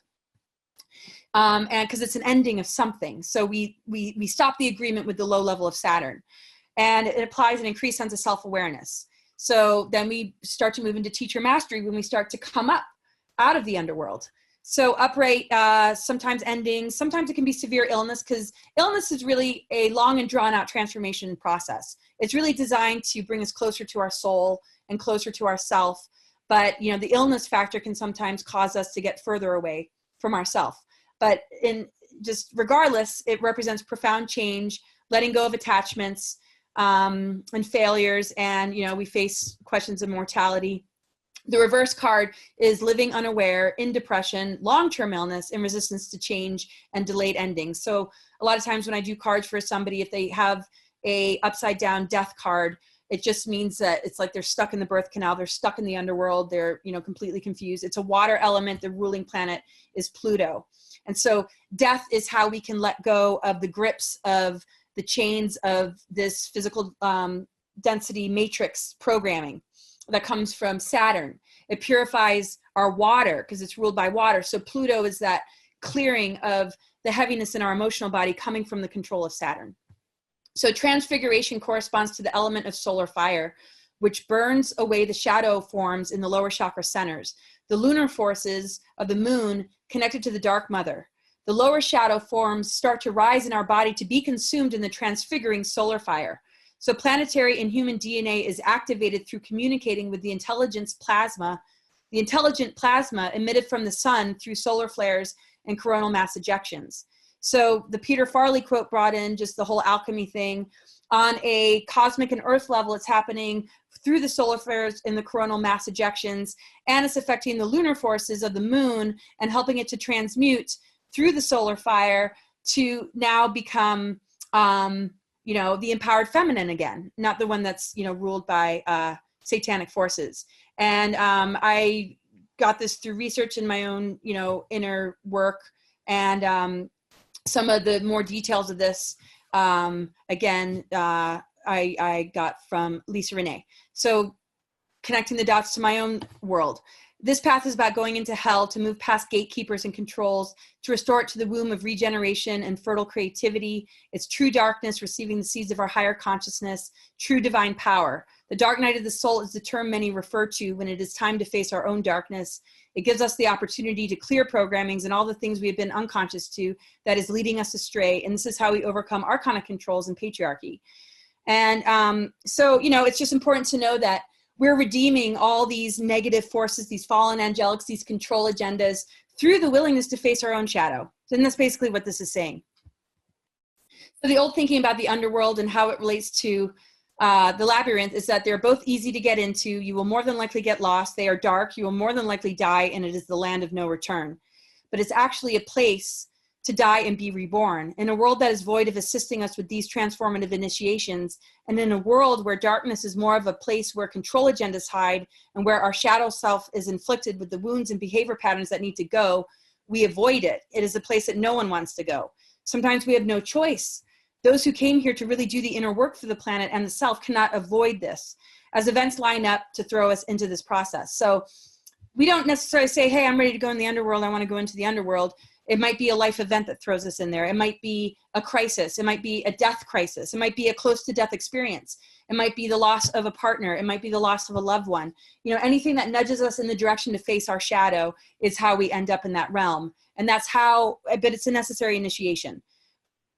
So the labyrinth harmonizes the DNA of the individual with the Earth's elemental patterns. The labyrinth as a path is the gateway to the underworld. In this day and age, it is a literal hell that needs to be purified back into the mother womb. This is a path about planting seeds, and it creates global alchemy, going into the lead to turn it into gold. So outer planets, Uranus, Neptune, and Pluto. Uranus is the great activator. It's electric. Pluto's magnetic. Neptune's multidimensional. Pluto, funny enough, rules the 8th house, and the 8th house is actually the number associated with Saturn. Pluto is an energy we enter when it's time for an initiation. If we get lost in it all because there's no support in the outside world, sometimes we are held hostage in the underworld, and this increases the forces of Saturn on the planet until we're willing to rise back up and take our power back. So it can be very deadly when we're stuck in the initiation process, you know, and then we might say like, oh, I miss when I was ignorant, you know, ignorance is bliss. You know, when we're in the underworld, it's kind of like, gosh, you know, I miss when life was easy and I didn't know knowledge or truth. And, you know, because we're in this huge deprogramming and detoxing when we're in the underworld. And usually there's nobody around to help us. We feel incredibly alone when we go into the underworlds. And, you know, we can call it something else besides the underworld, dark night of the soul, whatever. I was in there for a good 20-something years. And it was really based on more planetary energies that I was just committing myself to. I knew that was my mission. And I was in there for so long, it was ridiculous. And I've been writing a book about it, just incredibly lonely. Nobody like, and I said, if I ever make out of it alive and I couldn't even imagine that I'd ever given the opportunity to even talk about it, let alone make it out of it. And then I dedicated my life to be an astrologer to help people through some of these initiations.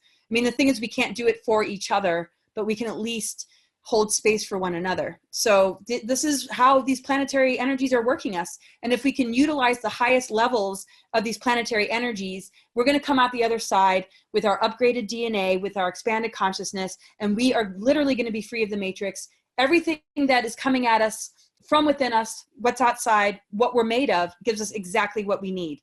The distractions and the programmings don't, but it's still a part of the journey, because we're born into that Saturn matrix, and you know, this is how we work our way out. So the planets that are mostly known as the shadow planets, or take us into the shadow, is Saturn and Pluto. Most other planets can function in shadowy ways as well. Natal shadow patterns will generally involve at least 3 planets in mutual aspects: Saturn and or Pluto, and at least 1 personal planet: Sun, Moon, Mercury, Venus, or Mars.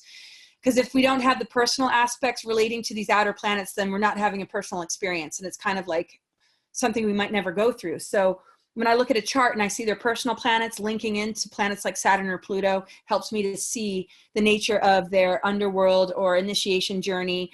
And then I can kind of help them get into the integration, the activation, and just help them not waste their time in areas that aren't going to serve them.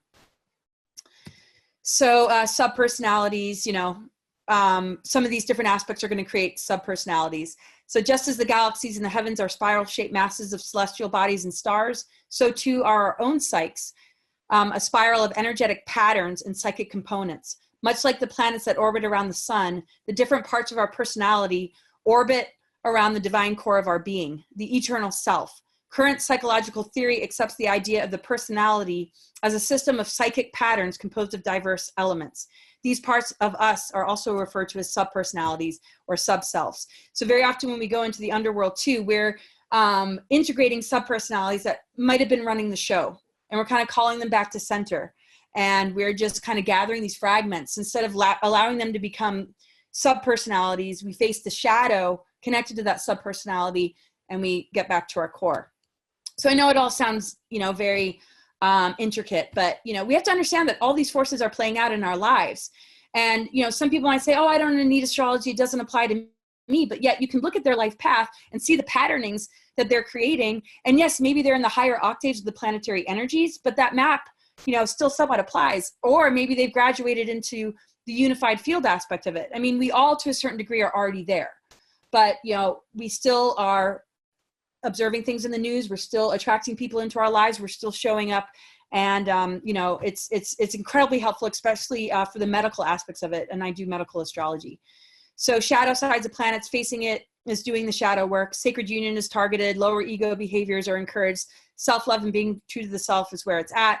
Every negative polarity has a positive one. They just need integration. So of course, if we go into the dark, we're going to find the light in the dark, because in our own, sense of darkness and not relying on false light, which is outside of ourselves, we can find true spiritual light and then recognize that this is where freedom and sovereignty resides. We can't rely on the external to show us that. So astrology, this is, I want to make sure there's plenty of time for Q&A, but this is Lisa Renee talking about the importance of astrology and how it's a science that has been undermined as a pseudoscience. And it helps us to study the laws of structure to keep humanity. It has the purpose in studying the laws of structure. And the projections upon it are to keep humanity ignorant of the study of astronomical patterns. And when we study astrological patterns, we're studying magnetic imprints that are relevant to the function of our bodily layers. We can then determine those patterns that influence our higher or lower spiritual nature and then decide to make corrections. Thus, proper use of the science of astrology allows us to better determine if we are actually accurately living in our true spiritual nature and potential. It informs us of our lessons and challenges, as well as what we came to Earth to resolve and transcend. Without deeper knowledge and awareness of how these astronomical patterns impact us, 3D human consciousness goes on autopilot, uninformed of the massive forces and influences to which they are exposed to every day. So, all these different things, every different level. And I think this is what helps us to unscramble our junk DNA, because all the shadow aspects of these different energies are going to keep us in crisis mode. But when we recognize the higher levels of it, we begin to reset the frequency. So when we learn the lessons, we reach higher octaves of the planets until we transcend their rulership over us. The 13 signs brings us into the center of the wheel, healing all our fragments, and it connects us to the unified 0-point field. And that's when we've healed all these aspects. That's why we need unity consciousness, because we all carry different pieces. We all have unique zodiac wheels. And when we come together, we help to, rebuild. And then we get into the center point and into our wholeness, and we're not so kicked around by all these different forces. So there's the north and south node that shows the deeper soul journey. Then Chiron is the wounded healer. The asteroid belt is a representative of the fragmented consciousness. And Chiron shows, kind of our childhood wounds and this and that. With the current amplification of polarities, it's easy to see who's kind of locked into AI and who isn't. So, that's something there. Looking at the power versus force, the scale of contracted energy versus expanded energy, also shows us the shadow side of some of these planetary bodies. We can get into suffering and fear and grief and apathy and guilt and shame, and it's low vibration energy. We can start to move out of that more into pride, courage, neutrality, willingness, acceptance, reason, love, joy, peace, enlightenment. And, these colors are similar to the chakra colors and different levels of planetary octave energy. And particularly the sun-moon matrix and how it impacts us and what we need to do to overcome it. We have to face the lower levels of the contraction to get to the expansion. So minor adjustments in our perception is really how we connect with the Mercury energy. And this is why mind control is used as a weapon. Our mind is the one place in us that when it gets slightly manipulated or encouraged to follow some distorted belief system, it can compromise the flow of everything.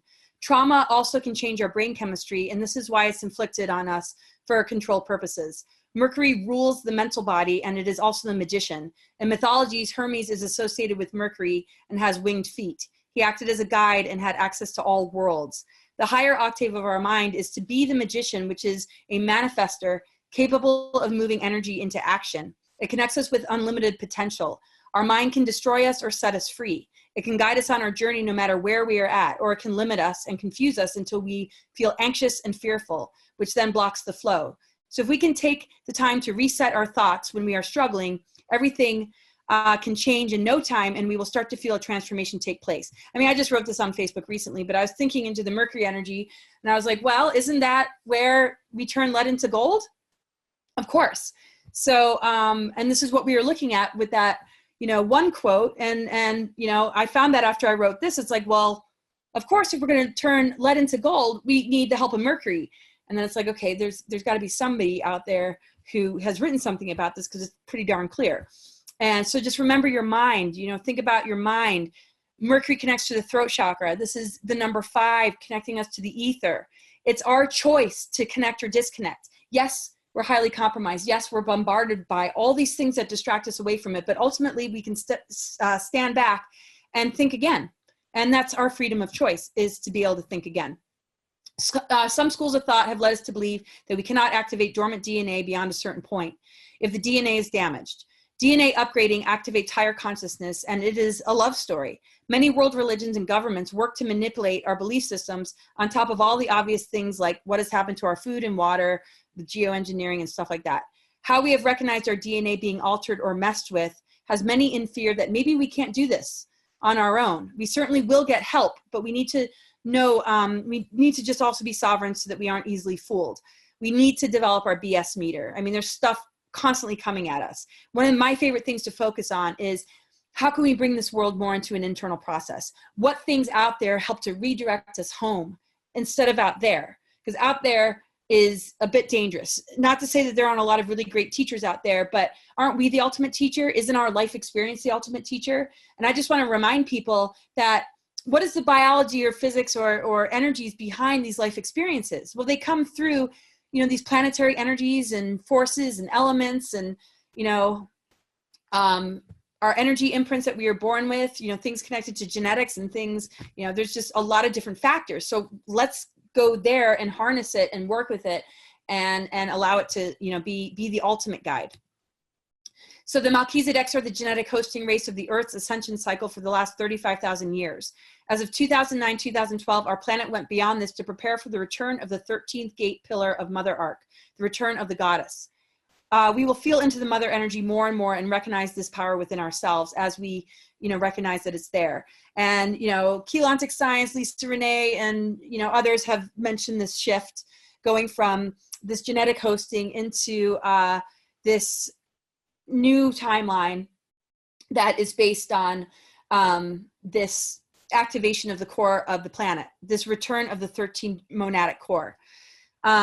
It is based on the elements, our DNA connection to the elements and the earth grids, and the presence of the 13th sign, which is ruled by ether. When we become activated, we have better discernment, and we will recognize ascension is coming from us, not outside of us. But cosmically and earthly, it also is coming from outside of us, but we're not going to experience it if it isn't something we can find within. Knowing this, we can allow ourselves to be more careful when it comes to working with other ET groups or aligning with them. There's going to be a lot of advanced technologies and contact things happening, and but we want to be able to greet that with inner strength and self-knowledge, because that's the only way to upgrade our DNA, is to really utilize the duality of the tree of knowledge to get self-knowledge, to be able to handle discernment so that we're not being duped or fooled. So Ophiuchus is the 13th sign. The sun started to move through the 13th sign in 2010, 2012, right when the ascension timeline switched from the Melchizedeks to the goddess. Melchizedek got patriarchal. That's why we've been in these dark cycles. The mother energy has not been able to be present. So when the sun started to move through the 13th sign, that indicated that the energy has dropped back in, and it's actually ruled by the ether. It's the zodiac sign out of all signs ruled by the ether. Most are earth, air, fire, water. The alchemical theme is unification and wound healing. It's actually not associated with the planet. It's associated with Chiron, which is right between Saturn and Uranus, which means to get out of Saturn, to get to Uranus, we need this Ophiuchus energy. We need to connect with Chiron, the wounded healer, look at our wounds, look at how we can come together as a human race, and then move into the higher frequency of Uranus, which is all about sovereignty. So to go from the Saturn matrix and bust down the moon, We go through that Pluto initiation. We begin to look at our wounds as we go through the shadow work, which is where we really locate Chiron. And then boom, you know, we come out the other end with that Uranus. And so when we say the planetary names, it might diminish, you know, what I'm trying to say here, or it might enhance. I don't know. It's up to you to decide. But the whole thing is I like to see evidence. I'm not just going to say like, you know, anything that's just like, wow, doesn't that sound nice? It's so ideal and it's just all going to be fine. I like to have data. I like to have evidence, and I like to have things that connect multiple dots to reinforce this kind of truth so that we can walk forward with a lot more confidence and faith in ourselves. And I think at times that really lacks because, again, we're constantly bombarded. There's lots of dark technologies in play, and they're still around. So this is the phase of solar alignment with the cosmic ether, which is at the core of the galactic center, which represents pouring of healing spiritual waters into the earth and humanity from Mother God. So, you know, it's the realignment of all these energies of the mother. So during this ascension cycle, this constellation is to return to its original geometry to represent the union of all polarity as the perfect blueprint of energetic balance and harmony for humanity.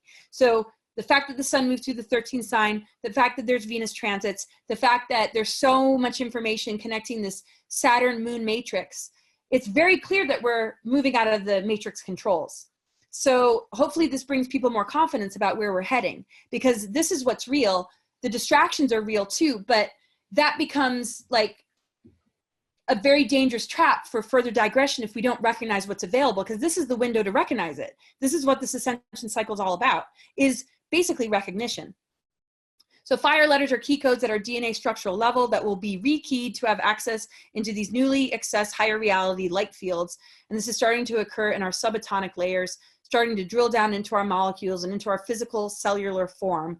Our physical vessels are being rewired now, and our energetic template selves are to be re-encrypted with master key codes that access upgraded fire letter instruction sets. We are being introduced to the new elements from the new Earth that are specifically here to begin to assist in redesigning our current biology by New Earth Elemental Command and Aurora races. Collectively, all the fire letter code sequences correspond to the 12 DNA strand matrix, which is the original genetic construction code of the human species. And so, again, that's Ascension Glossary. So my whole path and journey and what I've ever understood, I've never felt such a resonance with then. And I just like to bring her information in. She doesn't do events, and it's just in such resonance with everything I know to be true. And so I like to integrate it all and bring my world and hers and, you know, other people's research and work together. So this is about the keepers of the Ascension codes, the Stargate keepers. You know, people that are very tasked for their mission are very well aware of what they're here on Earth to do. The Indigo children, Orphan incarnates, have been trying to set the record straight as far as the perversions of the Cloister Dora Torah text, so people can have access to the knowledge through which they can rapidly evolve and set themselves free from Anunnaki and reptilian manipulation. They're trying to do this because of the ancient promise of the Emerald Covenant, a promise made to Earth humans because they were loved and valued by the elder race seed, and those of the elder race humans desired to see Earth humans evolve to their full potentials as equals with the interstellar communities. So there's a lot of people that are waking up to the fact that they are Indigo children, Orphan incarnates. But the thing is, there's no hierarchy. They help to activate DNA codes and help to re-encrypt by holding this configuration or this awareness in place. And so they're tasked with these missions. And it's here to help raise the vibration so that we can all be equals, which is very different than the hierarchical system that comes from the reptilian ideology. And so that's this blogger that Crystal Visions, and you know, and talks about just all these ancient texts that used to teach us how to, you know, fully be sovereign, and how they all got distorted and messed with. And, you know, I mean, we're talking about years and years and years of persecution of, you know, advanced, you know, cultures and races, and you know, wiping it out, genocide, you know, burning and destroying, you know, and that's why it's been very difficult to get any of this knowledge. Scientists prove DNA can be reprogrammed by words and frequencies by Grianza, Fozar, and Franz Bludorf. The human DNA is a biological internet and superior in many aspects to the artificial one. Russian scientific research, directly or indirectly, explains phenomena such as clairvoyance, intuition, spontaneous or remote acts of healing, self-healing, affirmation techniques, unusual light auras around people, namely spiritual masters, minds influence on weather patterns and much more. So if we have influence over weather patterns and there's weather modification and control on weather, we need to harness our creative power so that we can steer these storms away from, I mean, the thing is we can meditate on certain events or natural disasters that might happen and actually steer those events from happening. I used to do that with people. You know, it'd be nice to think it worked. And sometimes it was like, oh my God, it did steer away. Was that us? I mean, you know, it's hard to just like give oneself that level of confidence, but I know we can do it. And I at least, you know, try, because we're the harnessers of the elements, but we have to be in the highest level of integrity, and we have to be very embodied in our awareness, or else, yes, weather modification and weaponizing nature and space. And I didn't get that much into space, this particular one, but at least the planetary bodies, all of that is weaponized. The less personal power we have, the more vulnerable we are to these things being weaponized, because it's our energy that they're siphoning and using as a battery. So if we're still dealing in a world like that, we got to ask ourselves, where are we allowing our energy to be taken from us? And we got to just analyze our life and make the appropriate life changes. So there's evidence for a whole new type of medicine in which DNA can be influenced and reprogrammed by words and frequencies without cutting out and replacing single genes. So this is just research about, you know, there's different hertz and frequencies and words and loving words that we can say to one another, and we can really turn the lights back on. And so the full map of what our DNA can look like actually will include the 13. And here's a map of what that looks like, including star systems and the crystal earth, because we're moving into the silicate matrix again as our DNA is turning back on. And so here's a model, a Mayan interdimensional star map showing the 13th gate. So the 12th strand phase locks into the 12, and then boom, we're able to experience other universes like Andromeda. And then, you know, this Saturn moon matrix is a thing of the past. So as a human species, we've, you know, barely even begun. So the original instruction set blueprint of our DNA is a lattice of pure liquid crystal, an ideal transmitter and receiver of energetic resonance, intercommunication, and perceiving a variety of levels of consciousness. The original instruction set is what connects our consciousness to experience the God source levels of our personal Christ consciousness. The first 4 shapes correspond with the elements, earth, air, fire, water, with the 5th dodecahedron representing heaven, ether, or the universe. So basically this forms the pentagram. And this is connected to the earth grids and our own DNA and everything within. So this is all a part of us. And, you know, hexahedron, octahedron, tetrahedron, icosahedron, and dodecahedron. So the grid description of the earth grids are connected to the platonic solids, and here are their names again. But there was the ether that was put in reversal coding, and that's the dodecahedron. And that's why we've been in this inversion or Saturn moon matrix, because the dodecahedron was put in reversals, which is what the dark mother reversals are, because it's the mother that connects with the ether. It's the quintessence, and it's the Sophia vibration actually, and it's connected to the 13th gate. So that was put in reversals, and like I talked about before, these reversal energies is connected to the artificial moon and the moon chain lineage and the frequencies coming in from Saturn that are the patriarchal energies. So our DNA proteins, in our DNA, the nitrogenous base is made up of nucleic acids, cytosine, guanine, adenine, and thymine. Metaphysically, each of these nucleic acids is connected to the elemental substance of the planet as air, water, fire, and earth. When we pollute these 4 elements on the earth, we pollute the corresponding nucleic acids in our DNA. And that's husband and wife team Hager and Becker. Because I'm figuring, you know, this dot has got to connect as far as the elements go. And then sure enough, it's like our nucleic acids in our DNA are connected with the elements, and so are the earth grids, which are connected with the masculine and feminine, the electric and magnetic. So this is a co-creative process. Like I said, the dodecahedron was in reversal mode, and when we activate the alchemy, we heal our DNA, and the 5th element is integrated, and the reversals are corrected. And so it's the sun moving through the 13th sign that has given us connection to the ether again, which is allowing our DNA to be purified and our inner elements to be purified, which is now allowing our junk DNA to not be junk anymore. So this is a cosmic and earthly event. These are ascension cycles. This isn't just, oh yeah, you know, high vibration, and we just learned from all these lifetimes of, you know, and yes, that's a part of it. But when we take it down to the nitty gritty, you know, these reversals are no longer the case. So the dodecahedron in reversal is exactly what the Satanist thing and ritual abuse and everything is geared towards. It's to keep it in reversal. And so now that they're all being busted and exposed, it's going to be very, very difficult for this to continue.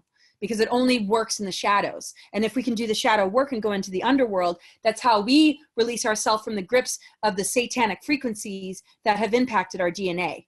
Tell us what to do, how to think, how to be, that have created a false law of structure. So then the pentagram turns upright again. Earth, air, fire, water, spirit. And that circulation of connecting with the ether also connects us with everything going on the earth, because remember, the core of the earth is that 13D monadic core connecting to the 0 point unified field. So ley lines are the meridian axitonial lines or grid system that conducts and transmits frequencies throughout our bodies and the planet. They are an exact mirror of our energy body, DNA, and chakras. All of this is built upon sacred geometry, things like platonic solids, but they can be thrown into reversals or manipulated, and they have been. And so the energy circulation, when the right side right side masculine, left side female, chakra, boom, boom, boom, connected to the grids. So these are the names of the different grids: water, air, fire, earth. If we look, water, air, fire, earth, different names, different locations. If we look at the 5th, that's the mother's 13th gateway, the transharmonic gate, and that's Uluru, the site in Australia, which I did a talk at, and that connects us with the ether. So the number 5 is connected with the mother, which is connected with the ether that was put in reversals, which is why we haven't been able to ascend till now. And even though it might not feel like we're getting very far, and we still feel the heaviness of everything, we have to know that we are. And then that takes us into the Aurora Portal Network, which is Crystal Star, which is where the Andromeda Galactic Core and the 7 higher heavens, which we got separated from, begin to come in. And then it really gets fun. Then it's just like to have all that come back, and then to have our full strand capacity, our connection to the energy matrix. And the thing is, this is all inside of us and in our energy field and in the cosmos and the earth that is a replica of us. And all we need to do is step in alignment to it. And there's all sorts of things that we can do. We know what the difference of being healthy and unhealthy is. We know what negative behavior patterns are and what positive ones are. So it really just starts with that improvement of one's lifestyle. The Virgo energy is kind of where the improvements of the physical plane, take place. So people with strong Virgo energies tend to be called to the healing arts. So as we clear this false and inorganic architecture, we remove the alien implants, the mind control, in order to embody our true inner Christ spirit and return to the 0 point field, the heart of the God gateway leading into the 7 higher universes. And the 8th chakra and the 9th chakra are part, really important activation once we move beyond the 7 chakras. And once we do, and we have the full spectrum of frequency, look, all the way from chakra 1 to chakra 15. And the first 12 link to the stargates on Earth. The 13th links to the core of the planet, which is a neutron window connecting to the Andromeda galaxy, which is the original galactic core connected with Milky Way that reconnects us with the true Father. And then the mother father are reunited, which continually births the Christ Sophia, which is a powerful energy circulation that we can carry to manifest new worlds, new realities, planets, and universes, along with the creator force, life force of everything. So this is a lot to look forward to. And we got a lot to heal, but we're all going to do it together. These are the 12 stargates on the planet. They're different locations around the world. People often feel called to work energy in different locations on the planet. 12 strands, 12 strands of DNA, 12 stargates, 12 zodiac signs. But then we go into the 13, and then the Andromeda Galactic Core, which actually represents the 8th and 9th stargate in China and Tibet, which is very interesting because I was just there in China and I talked a lot about this and the power of this location. That's where it phase locks. And once that phase locks, the 8th and 9th, that monadic integration, that's when the infinity spiral in our energy body gets activated. And then the rest of 8, 9, 10, 11, 12 and onward go. Now, some people might say there's a lot more than just 15 or a lot more. And there are there more than likely is a lot more to the picture, but we're looking at sort of the main energies. It's like, in tarot, we can look at the main archetypes. There's always new, energies that can come into it, and not every deck has the same number. So psycho-spiritual warfare is radically increased when a person is entering the integration stages of the 7, 8, and 9 of the monadic spiritual triad, because this is when we begin to achieve the Hieros, Gamos, and Ascension. This is what was lost in 7D Earth, also when Tiamat exploded. There is no separation from these energies before that.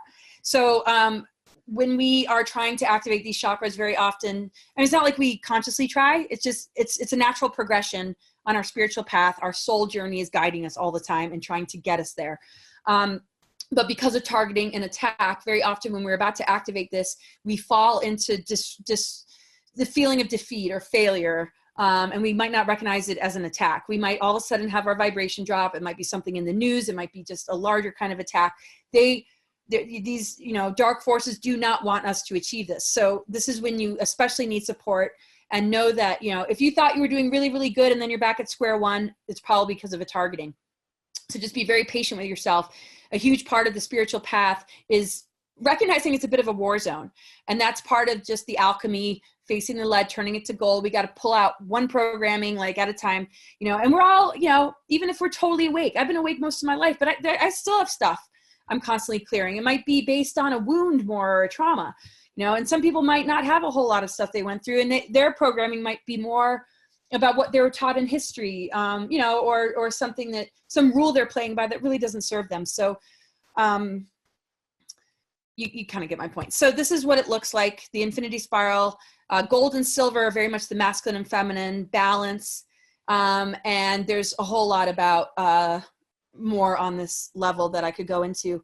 But when that spiraling starts to happen, then that opens us up to the next level of activating our DNA. So remember, chakras and DNA work together. So we wouldn't want to shut down our chakras until we are really starting to switch on our DNA. We kind of need them. So I'd be very careful if people say that they should be switched off. I'm not saying that some of what they say might be correct. I mean, we don't want our survival chakra flapping open all the time, because then we're going to be in survival, and we're not going to just be in our miracle vibration. Because yogis and advanced masters know how to pull things out of the sky, you know, and manifest things. That's definitely not coming from the survival chakra. But, you know, again, you have an inner master in you. You have the Christ, the Sophia, you know, all of it. And, you know, make sure that you're strengthening your BS meter in the face of some people out there that might take advantage of this difficult time and transition.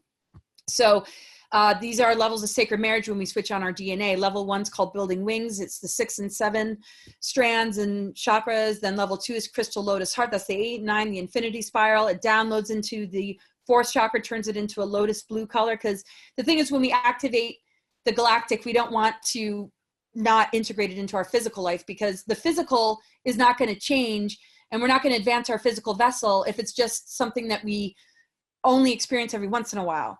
So the thing is, we've all experienced these higher dimensions, but the challenge is, how can we bring it into our physical lifestyle? Because that's when we're directly changing the vibration of Saturn. So going into the underworld is also going into the substance of physical matter, but on an emotional level, the dark aspects of it, you know, the pain and the trauma and the grief and the depression and the programs that have kept us hostage, you know, to break free of all that. You know, look at what those tarot cards represent.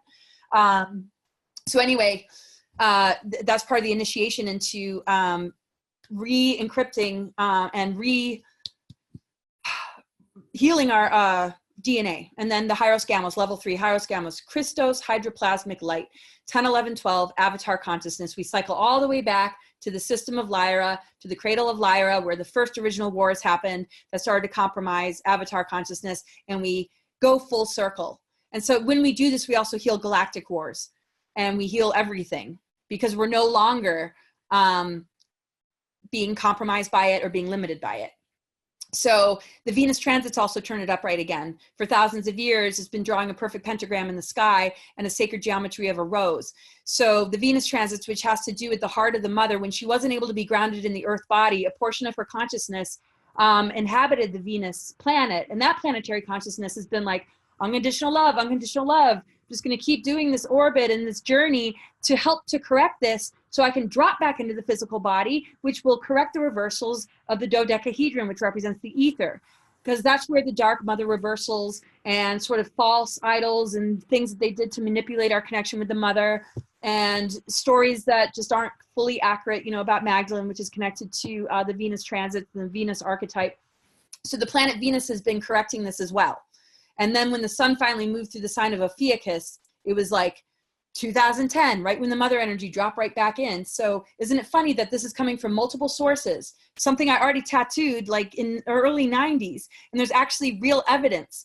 I was just like, phew, like there's real documented evidence that this is actually what's happening. Because I remember being in Mexico City, and they're like, well, everything after the 5th sun or this new age a world, or not new age, but we get to decide. And then I knew that dark technologies, or not dark, well, looking glass technologies couldn't see anything past 2012. So I was like, if we could just get over the hump of 2012, you know, well, actually the mother energy got anchored back in 2010 to 2012, and is producing this absolutely amazing alchemy. We have access to the ether now.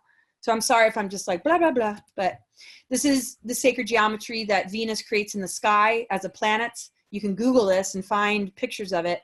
And this is what allowed, you know, through the progression of the planetary body getting back in alignment with the galactic plane, through the weaving process of the unconditional love of the mother to reconnect all these worlds again, to finally then help us lift the veil and drop back into the planetary body.